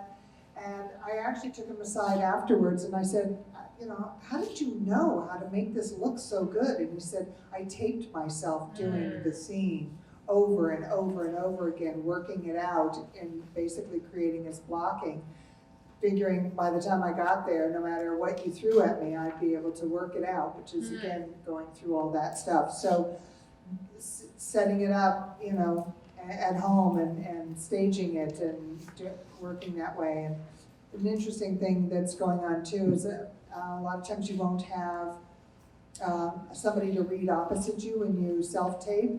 So I'm now seeing when we get some tapes is the actor reads both lines and then sits it down and then reads, basically you're hearing them read the other role and they're doing it by themselves with the self-tape and they're submitting that and it works. So don't feel like you have to go so pro. There are ways of still making it work and bringing on the character. Because there's an actor in Panama that does this. He talks into his computer and he has it feed back. He reads the other lines and then he feeds it back. So all those things work. Victoria, you've always been amazing at giving great input about headshots and resumes. And we have a couple of people, we had a little thing, because this is for Star Paws, dog rescue. Victoria's saves lives of dogs. And 4-legged. Yes, and it has for many years. And we got a dog, our sweet Hope, as a result of Victoria posting something about, we got a thing that they were going to put dog to sleep that day. And she's like, is there anybody? And we were in Greece, and my husband was like, can we have her? I said, sure. And so he calls from Greece and says, don't put her down as soon as we get off the plane. And then we're gonna get there. Yes, and then we get off the plane. My husband drives down to LA to go get this. If you've met our dog, isn't that Hope the most perfect dog ever, She's right? a blue-nosed pit bull, and as you know, pit bulls get a bad rap so much of the time, so they really did a very wonderful angel move by rescuing a pit bull that had been scheduled to be euthanized after a year sitting in a cage being depressed. Yeah, it was really So, sad, yeah. That was a big save. When the shelter picked her up, she was starving and sick and had been on the street, and she was clearly abused because she was scared. But anyway, Yeah. that's our dog. See, I just get all about my child. You're right. So, so Victoria does amazing work for that, and so we did a little thing that if people brought 3 friends, then that Victoria would review their headshot and resume. So, So thank you Janice, guys. yeah, brought friends, and so they're. So this is your first agent, basically, because a lot of the agents these days, they can't get through to casting directors. We just have so much on our plate, especially like for right now, we're working on 4 episodes at one time, plus the feature film, getting ready to do a National Geographic pilot. And so breakdown services, it takes in the pictures, and that's how we see it. The agents just submit, and they can't really get us on the phone, or they'll email us. And we're working with 200 emails every day with all the, submissions. So this is very key. Make sure that, you're doing the work at getting the right picture. And my recommendation is always watching TV, which you had mentioned, also watching movies, watching TV, and seeing what you would cast yourself in and what's in your wheelhouse in terms of what really resonates to you. And then when you're doing the pictures, it's almost like the acting gig itself, because you really want to feel your character, whether it's music that brings it or wardrobe that brings it, and you need to direct your photographer into capturing you, and it's in the eyes. I always say the eyes are the windows of the soul, and that's what we're reading, and that's what inspires me to bring someone in. You can have that technical pose model shot, which is great to send home to relatives, but when you're doing the work to affect us, really we need to feel the emotion through the eyes. So make that a key element when you're doing your photography. I notice that in all of your work, there's always an attitude of whatever you do in all your pictures. It's just, there's always a mood, and it's so key. So it's easier to anchor into a mood. Yeah. Like even when you're on audition, if you have some kind of emotion going in, and not just being scared or all this, like pick an emotion, because it'll distract you from anything else that's going on. That's great advice. Pick an emotion when you're doing your stuff. So, for instance, Janice, this is a nice photo, but do you notice that you're missing a little bit of the emotion in the eyes? So go back through your stuff, and then you can find that one that might have a little bit more twinkle. You're dead, Janice. You're dead. I like it. It's a nice photograph, but see, for my trained eye, I'm just being super critical. Yeah. But see, I like the way your mouth is. There's a little mystery to the mouth. I would just say that you probably have a picture in your group that just has that one little moment. Because it's basically, there's a peak, and then, and that photographer gets, and so you find that one.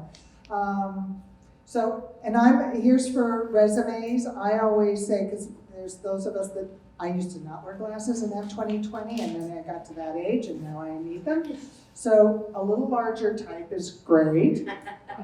I suggest 3 columns, which makes it easy reading. So the first one is you start with your film, your television, you put theater second. It should really be film, television, then theater, commercial upon request, your print available on request. And then I would take your print and your dance and put it under your training. So special skills always, if you do dialects, you should definitely put them on. But I would capitalize everything in your first column and bold type it. The second, so, wait a second, choose. Okay, so here, for instance, you have on the hires, you played Stephanie. That tells me a lot. So was Stephanie a bar girl? Was she a daughter? Was she a sister? If, for those of us that are going through the resumes, you're better off at saying co-star / bar girl or waitress than you are saying Stephanie. Because that gives us information. So if, let's say we saw, oh, she played a ballerina 3 times, I'm looking for a ballerina, I'm gonna try her.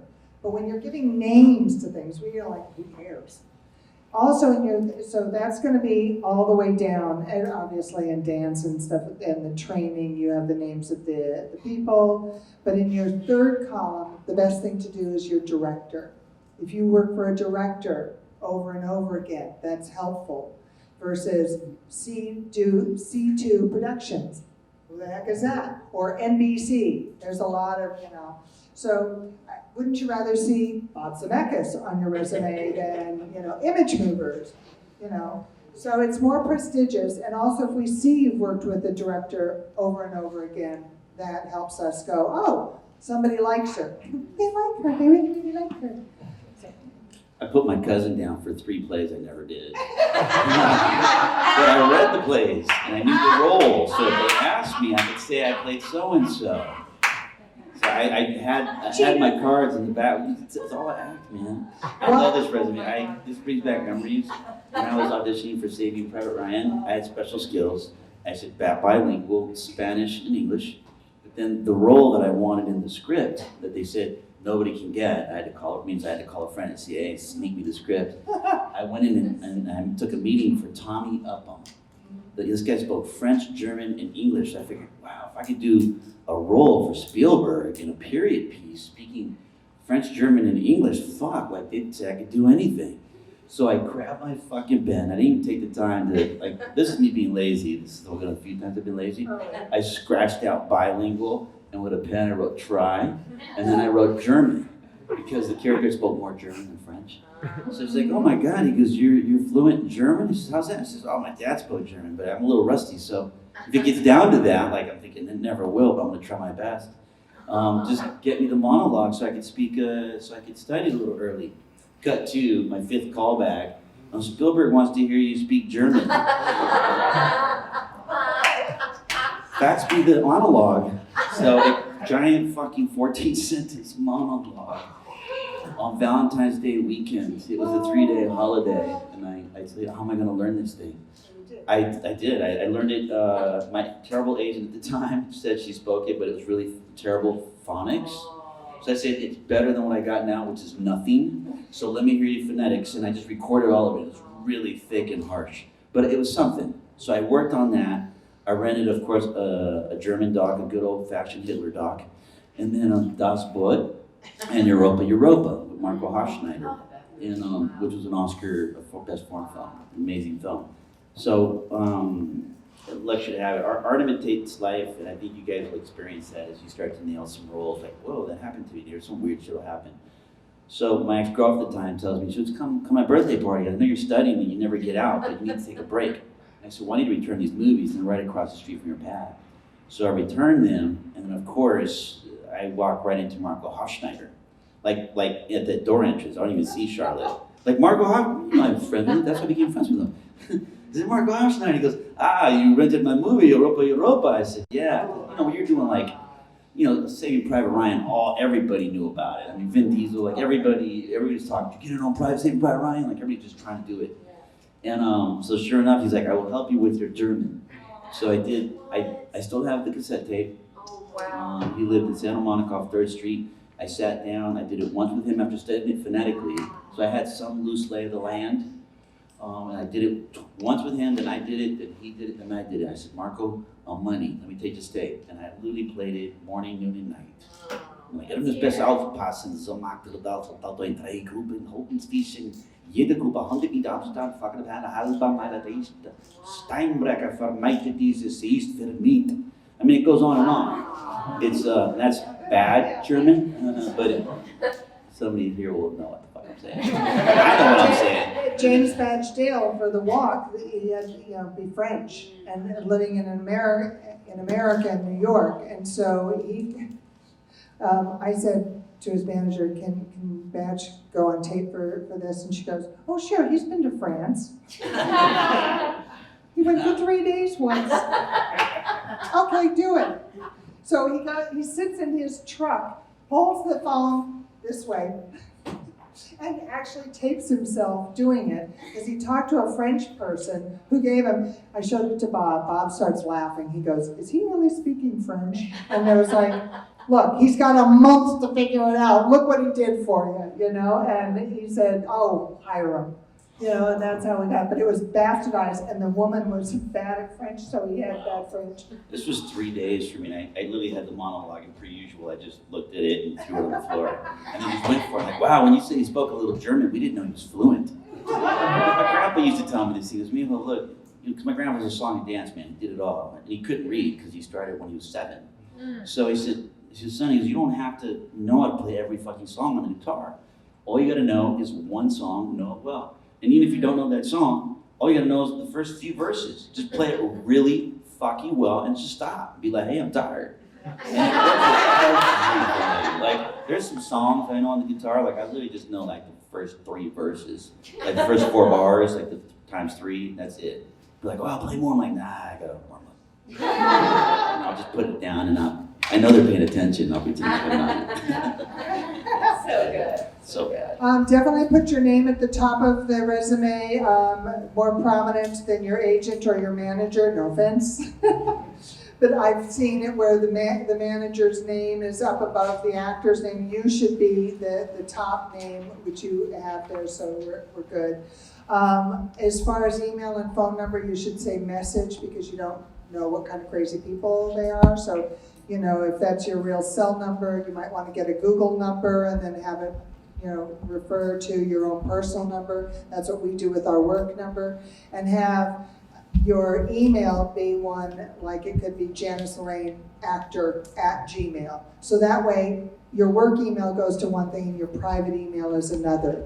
You just don't know the kind of people that are out there, especially with social media. So protect yourself a little bit. Does that help there?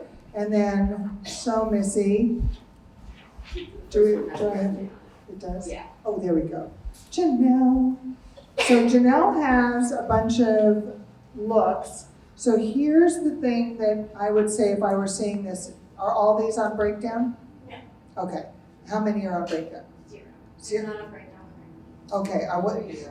So I think it's a good idea for the Actors Access thing. You never know, and it's a way of getting a hold of some stuff that's out there.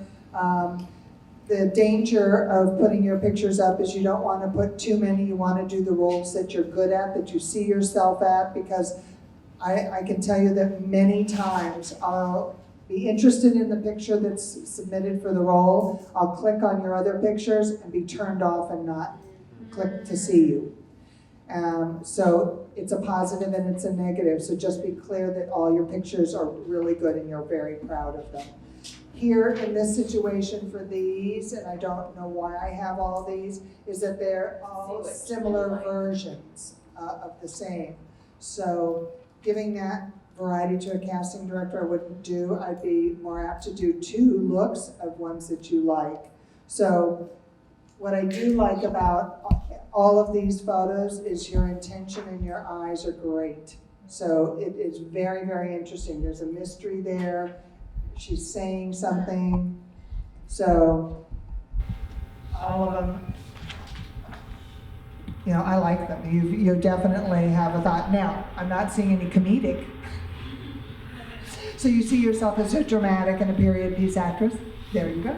So, and that's good. You go in your wheelhouse, you start making money, and then it's kind of like what you did too. You started in one arena, and then you start building it, and you start getting diverse and pursuing diverse roles. So, but look, Suzanne Summers did something really well and made a lot of money. Clint Eastwood, the same thing. Make my day. you know. So it's, yeah, look at John Wayne. And yeah, so it's okay to do one thing well and work it, baby. Oh, resume. Well, the resume is the same thing that I would say, you know, so since your theater you leave it there, but I would just bold everything in that first and capitalize it. Your characters are there, and then just, if these are directors, put director. So if you have theater, role, director. But it's okay to have a sparse resume. You should see some of the CIA and UTA resumes. If it's a news person, there could be one credit on their resume and that's it. So Maybe that's what I should do to my resume. Switch it up. Keep guessing. So I hope that's helpful. Is there? No, that's great. Do you guys have any questions on that? Oh, I was just asking these guys as far as like, we're gonna do headshots and resume. Oh, yeah. I was just curious, in doing headshot, I've been told to go with my natural look, but I've worn my hair straight a lot and it looks very different, or I look different with straight hair. Is that something that you also want to see on a breakdown, like curly versus straight, or, you know? I don't know that the straight and the curly hair of it makes the difference. If you're going to do something, you'd be more apt to do a look. So if you want to do a sophisticated look, you could do your hair up with lipstick and makeup versus the natural look. So there's two real specific looks. Because you could be, you know, a party girl with one look, and you could be the rural girl in the other one. So to do straight and curly, to me, doesn't give enough variation. Do you have questions? Did I fulfill all your needs? There you go. As far as the headshot resume. Are we allowed to? Yes, go ahead. One more. I know for more fulfilling TV, it's recommended to have no smiling shot. But is it something? Can we also submit? She's asking about smiling versus non-smiling. If you have a good smiling shot, then use it, because then we can see the teeth, you know, and for commercials. Or lack thereof. Or the gap in, you know, it's, you know, some of it gives character, and some of it is used for the comedic sensibility. If you feel that you've got a comedic rhythm and you want to pursue some comedy, then I would definitely look to do some smiling shots. But on the smiling, you don't want them superposed. You want kind of more their, Not like not that. like a high school yearbook picture. Something with their humanity, you know, yeah. Wait, there was a great photograph that I saw of this guy. He was basically a comedic guy, and he did a smiling shot, but his tie was out here. You know, Right. You used to take that to when To you the do the workshops. workshops, she's got this packet of bad, like Bad the and Dr. good. Ruth with the Oh my thong thing. Yeah. It was so Oh my funny. It God. was bad headshot submissions and good Yeah. ones, yeah. Oh, yeah, the guy had a waiter photograph. And For he a was- coach role. For a coach role, yes. So bad. What were you thinking? And then women wearing very little clothing. For Dr. Roll. For a doctor role, yeah. It's like, I don't know. It's like, I don't know where we're looking here. You know? Oh, she's a natural brunette.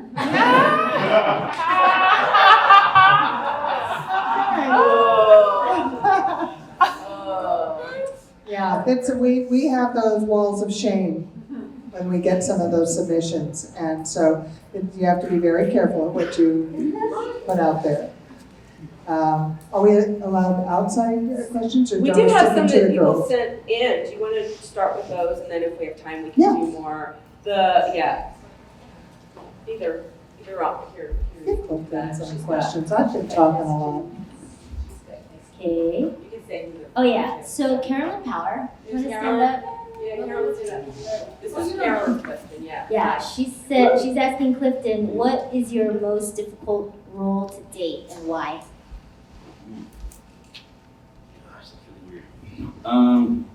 You know, I'd like to see that not all the good. I start with the best of intentions of getting a role that I can really exercise my demons and have a creative voice and identify with the character and do him justice.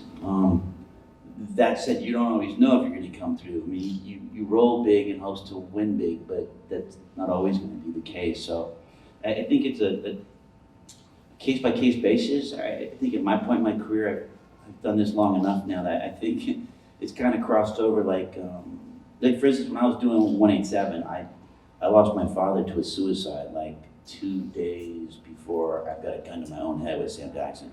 So personally, being able to shoot like those intense scenes with Samuel on the heels of my father's suicide is a very, very difficult thing to do. So that was challenging, to say the least. And there's lessons that you take away, and so I think now, if it was like a lighter TV show, if it was like some sitcom, it would be a totally different situation. But those are generally not the roles I kind of like to take.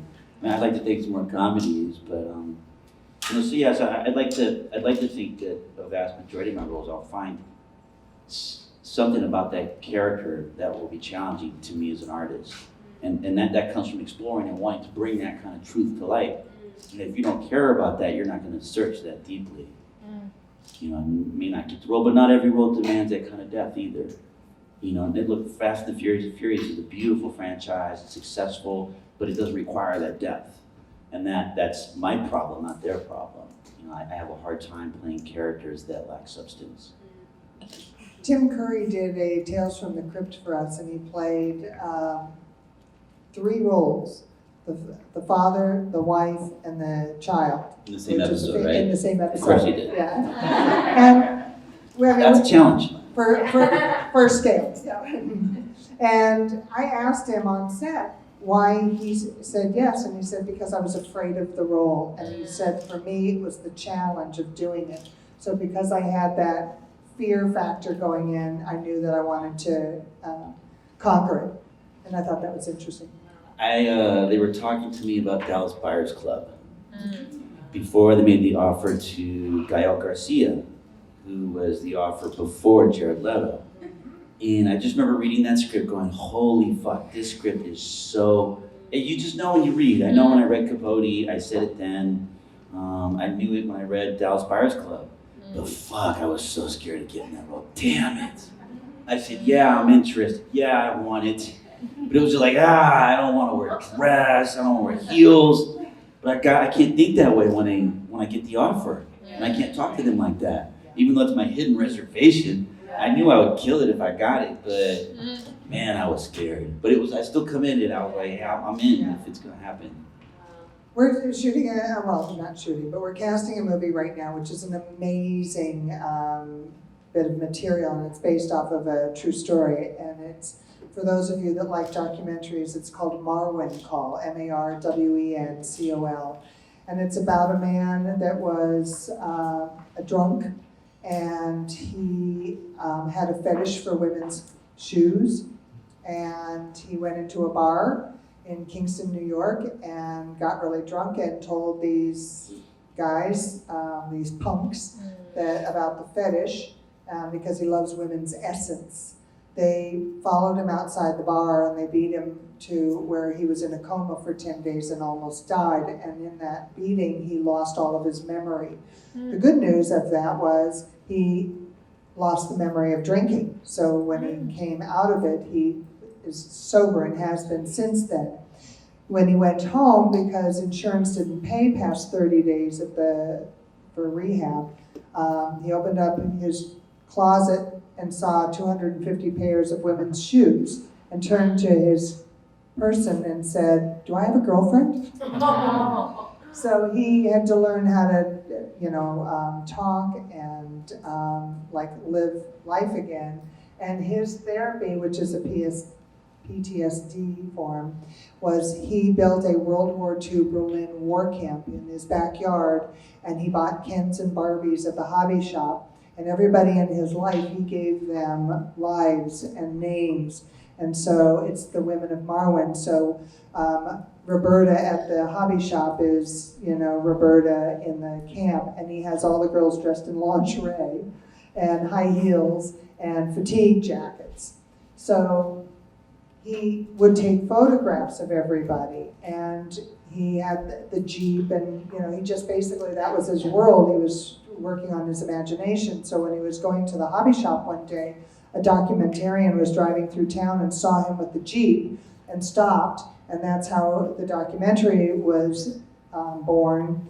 And it won awards in 2010, and Bob Zemeckis, who I love and adore and have been working with for many, many years, we're now doing the movie, and it's starring Steve Carell, who's going to play the character Mark.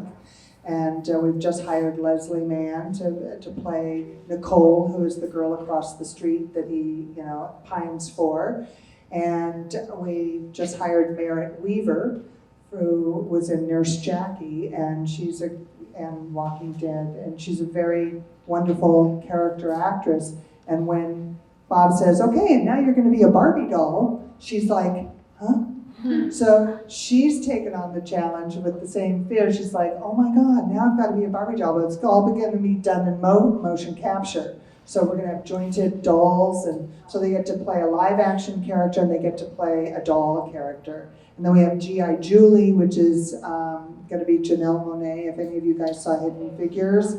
So we've got her playing G.I. Julie. And then we've got a Baby Drivers coming out, which I hear is an amazing movie. I really want to see it. And there's a young girl in there named Aza Gonzalez, who is going to play our Carlala, and she's a waitress at the bar. So we're putting this thing together, and everybody's like awestruck because they get to play two characters, but it's all in the challenge of it's scary, but it's cool.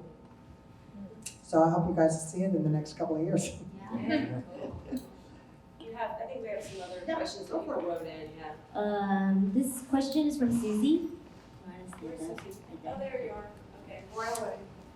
It's also for Clifton. Who did you enjoy working with the most over these past years?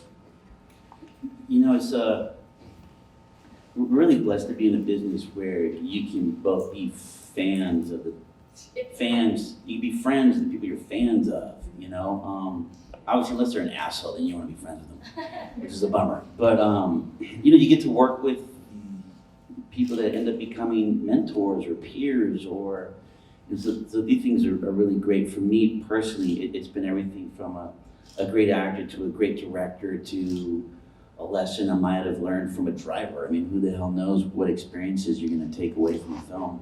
But it's the ones that I grow the most, that I'm most connected to. And again, 187 for what I went through personally and creatively with Sam is probably one of the first big favorite ones. But I've got some auditions, some performances that performances that I've done that I'd love to put on my resume. Saving Private Ryan's one of them. I've got a slew of things I'm still so very proud. I've had casting directors talk about auditions I've done for gigs I haven't gotten. That's like, So cool. you know what I mean? That's like the biggest, that's not a paycheck, but it's cash for the soul. The creative soul is like, that's why you do it. You want to win the room, For sure. And it's the fight you don't win today is the battle you win, next year. Or they remember you. They remember you. They bring in. In fact, Babel, I got Babel because an audition I did for another film, and she showed it was. Who was it? Jesus Christ, I can't remember anymore. She showed that audition to Alejandro, and for another totally different role on another film, and that's why I got that role. And I had to rewrite that whole thing too. I rewrote the fuck out of that thing. I've got that one too. I guess a follow-up question would be which director was your favorite? Or from Terrence Malick to Bennett Miller to Guillermo del Toro. What do you pick? You know what I mean? I'm fans of so many. Soderbergh is I'm fans of so many for so many different reasons. I'm so blessed. I worked with Terrence Malick twice in 1 year. It's like, guy used to do one movie every 10 years. It's like, wow, it's like I'm having like a pinch me life, with all the struggles, the rewards are so worth what you go through, and it makes it mean that much more. Awesome. I know I didn't answer your question, but it's kind of hard. So actually, we have a little time to open it up to you guys. Does anybody have a question? Eduardo first. Want to stand up and stand up? Just, you have to project a little bit, sorry. Hi, my name is Eduardo. They closer, I think it's acting. I have a question on the agent stuff. Like, how important is it? You mentioned CA a lot, and you mentioned all those. And so, how important is it to have CA or Abrams? I mean, I know Clifton also mentioned having that agent. You know, so it's like how to get to that next level to work. To work, or both of you, to work more consistently or work in bigger projects. How important is it to be with those guys, or is it important? How important is it to have a big agency versus a little, I'll say a boutique agency? I mean, CAAs is gonna come looking for you if, you know, you're on the upswing, and so they'll steal you away from the boutique agents. I'm a big advocate for loyalty as long as they can do the work for you. I think it's kind of cheeky when they let the smaller agents or the boutique agents groom you, do all the hard work, and then they come in and scoop you away and seduce you by saying, oh, we can get you 10 scripts. That doesn't mean they can get you the job. Or that the script even greenlit. Yeah, right. And we just hired an actor by the name of Matt O'Leary, which we both know, and his agent was at ICM, and he took a risk in his mind to when his agent left ICM and went with a boutique agency. He said, I'm going to follow the man, not the agency. And the agents made a point of saying how wonderful it was that he got to be in this big A movie, and it was about just the work that the agent was doing instead of the agency. And to me, the agencies are all about what's best for them, not what's best for the client. And I think that's why in a lot of cases they won't even bring up the material to a client because they don't feel it's right or it's not cachet enough for them. So I think it can be dangerous in a lot of cases. I've heard rumor, I don't know how much it's true, but a lot of times the big agencies will take on an actor so that they can bury them while they build another actor. So my belief is that if you have a good working relationship and you can grow together, then stick with that person because they're going to take care of you the best. Jesse Plemons is doing wonderful, and he's with a boutique agency. He is working like crazy, and he's now crossing over TV, film. He's just getting all these offers, and look, we tried to get him on our movie, and he was just been too busy. So, and that was just an audition, but still, we did offer him something, and he passed, and then we tried to get him in to read for the Bob Z movie, Women of Marwin. So, I hope that answers. It's just basically go after a relationship, and you have to court your agent. This is not something that you go, oh, I got an agent, so now I don't have to do the work. You very much have to do the work. You have to court them and keep them aware of your work and how much you're doing. You're basically courting them so that they keep you at the top of their list. When an agency has 300 people, and they're submitting to breakdown on an average when per role, we're getting at least 1,000 submissions. You want that agent to send an email to us and go, I really want to highlight so-and-so, so-and-so, and so-and-so, and here's their stuff. So it really is an ongoing job to be in a relationship with your agents and or manager. And we talked about the trust word, because we talked about a not good agent today, right? Not naming names, but having a trustworthy person, not a jerk. Oh yeah, there's a friend of mine's with an agency that's basically, getting away with taking more money because it's non-union, and it horrifies me. I just didn't think. It's doing bad behavior. Yeah, it's bad behavior. And also, you have to be careful when they submit you, what they send you out on. Don't go out on something that you really don't want to do because it doesn't show well when you're out there. And then we remember that. So that means if we see somebody that's not good from an agency, we go, oh, maybe we're gonna think twice before we bring in somebody else from that agency. So everybody kind of represents each other, unfortunately and fortunately. Alan? You were talking about finding your lane and representing yourself in the way that represents who you are as an actor. And I feel like my acting sensibility is much more raw and a little darker and more interesting than I look. And so I have a question about that because Nancy doesn't love my photos, and I can understand why. I feel like I look commercial, and it's almost like it doesn't match in my head. But I also know that I have to go for the things that I'm going to get called on, and a lot of the stuff I am called on is the way that I look. So my question is, how do you craft, or I'd find the way that you are and show that to the world if it doesn't necessarily match your casting? Well, you have to play both sides. You have to just keep doing what you do. So if you feel that you're edgier as a person, then you do some audition scenes that you have up on your website or in breakdown services, and you also have your popcorn roles, right? Because that's your bread and butter that helps you support your art. I'll tell you what's going on too now is here we've been in the world of color photographs. If you feel darker and edgier, I've seen some of his photos, it's going back to black and white. That brings a whole different mood. It can be edgy and do that very rural or, victim characters. So you can have those pictures, which are artsy, and then you can have your popcorn pictures, which make you money. Does that help? Because you're saying that you want to, that you can do both worlds. Yeah, exactly. That's helpful. Thanks. Okay. McCullough? What do you recommend for an actor just starting out in terms of like networking and mailings, things like that? What do you as a casting director like to see? I, in all honesty, I kind of think the mailings are a waste of money. We get them in the mail, we look at them and we throw them away.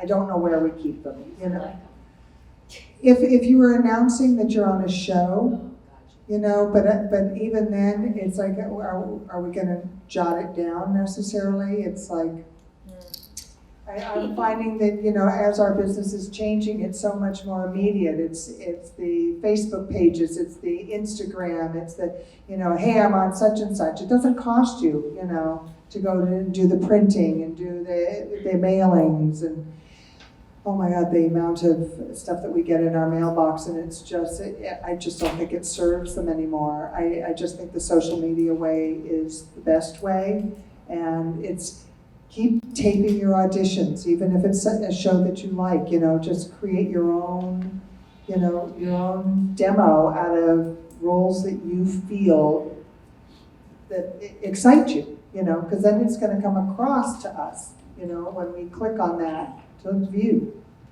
I used to put a tape recorder in my pocket when I'd audition, so I could listen to it later. I hit record before I go in, throw it in the pocket, and just do this. It didn't come out muffled? You put down the jacket somewhere, so it, the mic. Right. There was a strategy that Cassie had no clue about. Yeah. Oh, very cool.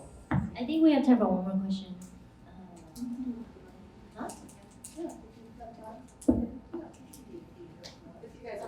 Yeah. I know. It's hard. Go to the back of the room. Where? Go to the back of, there you go. Oh, yeah. There. Okay, Victoria, you pick. Go to the back of the room for now. Go ahead. Where? Just That guy right there. What was it like being in Blue Dog? It was a lot of fun. I've known Troy Duffy since, when he broke out with Boondock Saints 1, he was a bouncer at a bar. And he was tired of all the shitty movies. He said he saw a really shitty Jean-Claude Van Damme film. And he was like, I could write something better than this shitty movie. So he started writing. He was a bouncer at Sloan's. That's what he did. And then, his ego got ahead of him a little bit, so he had to check it. And it was a very tedious, long, drawn-out checks and balances to where getting the original made and then having it buried and having it find its legs and then getting to do the sequel and unraveling it from the legal stuff from the previous producer. But Troy's been a long-time friend of mine, so essentially, according to Troy, He's like, I wrote you into the movie, you're Romeo. I'm like, I don't talk like that, dude. Yeah, you do, shut up. I'm like, all right. So that's kind of how it went. And we're So it friends. went well. We're friends, so it's. You had a question there? Yes? Yes, hi, Monique. Hi. Hi. It's truth or dare. To the camera. No, but agree or disagree, would you agree that now is a really good time to be an actor? Because it seems like Hulu said originals, Netflix says originals, so much on TV, cable. It almost seems like there's jobs for everyone. But, I mean, the competition A lot of there, But I'm product. just saying, it just seems like TV has just blown up, you know? Yes, TV is where it's at now. The film world is kind of suffering, but the TV world is great because you're getting great writers coming into TV. It is better, but it's also very competitive. So even though there's a lot going on, a lot of I read an actor that starred in his own series for many years, and he said all the film, stars are doing television now, and it's frustrating him. And he was a big hit TV star. I'll not share the series, but it's so everybody has their challenge with it, but it's diversity is great right now. Like talking to agents, everybody wants to take on ethnic people. It's like if you're white, forget about it. It's like it's harder. So it's worth keep going. Thank you. Go ahead. I'm asking about if the typecasting is a trend. If it's a trend, how would I bridge myself into you as an agent or casting director, etc.? How would you Bridge my way to you.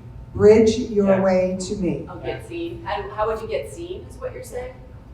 How would I bridge my way into getting something to work on? So how would you get me to see you?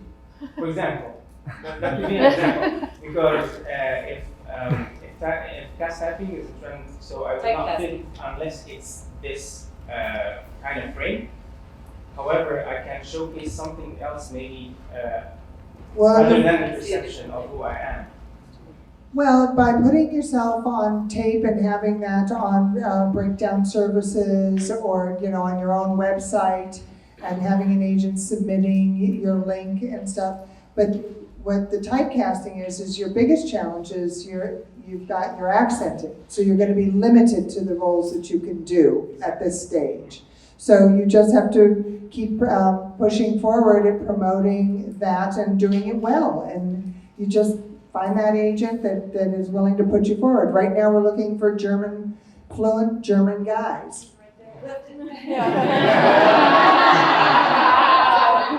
That are 18. I look young when I say it. I know that trick. That's the best I can offer you because it's, everybody's in your boat right now is that it's how do you get seen? It's just, you keep putting stuff out there as the best you can and then somebody will throw you out there. You have to control that accent. My accent would change. If I was hanging out with my Crip friends, I'd come back sounding black. If I was hanging out with my Mexican friends, I'd come out sounding Mexican. If I was hanging out with my redneck uncles, I'd come back sounding like a hick. It was like, and I wasn't aware. I had to be conscious. And then I had to learn to speak articulate, slow, methodical English and just sound kind of normal, and then put on the accent. Or if I was gonna have an accent, I would just honestly enter that room. But something that's so easy to go in and not pay attention and forget what the hell you did that weekend and be prepared, but forget that you gotta act the second you walk in that door. And you have to have command of your accent. Any other questions? There you go. Good. Yeah, my question's for Mr. Collins. When I saw you in 187, I swore they took you off the streets of East LA. Now, and having lived down south, I knew 5 guys exactly like Sid. So my question is, you talked about connecting emotionally to your character, but there's a lot of technical, I'm a cholo from East LA. Is there somebody after you get your offer who helps you with that, or is that your continued exploration? My continued exploration. Yeah, by yourself. It always. is. That's exactly what it is. So there's no like coach going live, so you're gonna be a gangster today. Yo, Here's how you're doing. Some trained white guy from Montreal. No, this is how you act like a hood. No, I'd go to the hood. That was me. Like, when I played Cajun in Little Chenier, I hung out with Cajuns and I ate with the Cajuns and I ate in their houseboats and I didn't sit in my cast chair. I was with the people. 187, I went back to, because there's different kind of homeboys. You got your traditional Islos, which are gonna be very traditional and they got a different style dress. And you got like, your Chicanos and like Watts that are very close to neighboring black communities. So a lot of the English slang is very black influence inspired. So really, you gotta think about where you're going. In that case, for 187, I went to my homies from 18th Street that I had friends that had been friends since I was 15 years old. Sure, it's dangerous. I've been shot at, quite a few times, carjackings, all kinds of shit. But it's a place I'm very comfortable. I'm exploring. I'm living the character. I'm dressing like them. I'm getting harassed by cops. So I definitely do it. You want to live through your exploration, to shoot the film. So you gotta be careful. But it's also the actor's job. Like the thing It is, is. like, It is. and Victoria can say, they're gonna come in with it. So, and a lot of times people starting off think that they're gonna get way more from the directors. Like, oh, I'll just get directed into something. You gotta bring it or you're not gonna get the job. And you So, gotta know yeah. what kind of director you're working with. Yeah. Like an Antoine Fuqua is gonna have that kind of real technical stuff available to you if you're doing a hood piece. Bob, when he tells me about the characters, he'll give just an overview, and then we add some more to it. But normally what we do is say to the actor, you do it the way you designed it, and then if I come up with ideas, then we'll play around with it. Because we really want to see what you come up with first. That's how we know if you're even in the right lane for that role. Based on what the directors told us. Doesn't mean you're right or wrong, it just means, is this right for us at this time? So it's fair to say that if you're gonna go to audition and you say to the director, I'm gonna bring it, then you gotta be prepared to bring it all the Just way. give it 100% of what you decided to do with it, and then we can play with it and redirect it. I mean, Jane Addams, who was in our film Poltergeist, when she came in, she brought in the role a certain way. Scott and I went, wow, interesting. That's not the way, the director wants it, but we know her as an actor. And we redirected her to where, when we showed it to our director, he said, book her down. So it's just a matter of, sometimes they just have a different way of doing it, but it's still there. You gotta come in full though, not empty. I think you gotta go it's in just full. newer actors sometimes, they just, think that. I'll They go just for do- technical instead of filling it out. And you gotta, technical to me is not really with the emotion, it's more technical and, more of the empty style, but putting it with emotion fills it out. Thanks. Yeah. Good, yes? Stop time. Hi, I'm Chris. This question's for both Victoria and Clifton. What's the one mistake you've personally made that you've learned the most from and has made the biggest difference in your career? For both of you guys. What's the biggest mistake we've each made? I get. I didn't. Yeah, the one mistake you've learned the most That we've from. learned the most from? Yeah. Don't piss off the director or the producers. I told a director off once and I was fired. Didn't do that again. And certainly don't fuck his daughter.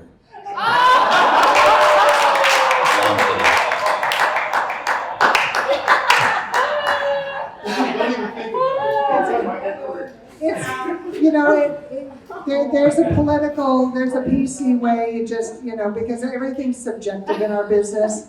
So we could be looking at the same movie and say, I love that actor, I hate that actor. For me in casting, you just have to find the ways, like, I really love what they've done, and the director could say, well, I don't, and you don't want to argue with them so much, but you go, well, let's look at some others then. So that's probably what I learned, is how to not have such a strong opinion that it got me in trouble. Unless I was fighting for campaigning, and then I threw myself on the sword saying it, so. Yeah, picking your battles and learning how to finesse it, I think, is something you continuously learn to craft. Yeah. Yeah. polish over and over and over. Even for an actor, having to approach a director on a set and say, can we redo this dialogue so that it may work better, but you don't quite say it that way. So I think this has been amazing, guys. I know you guys learned a lot. It's been great.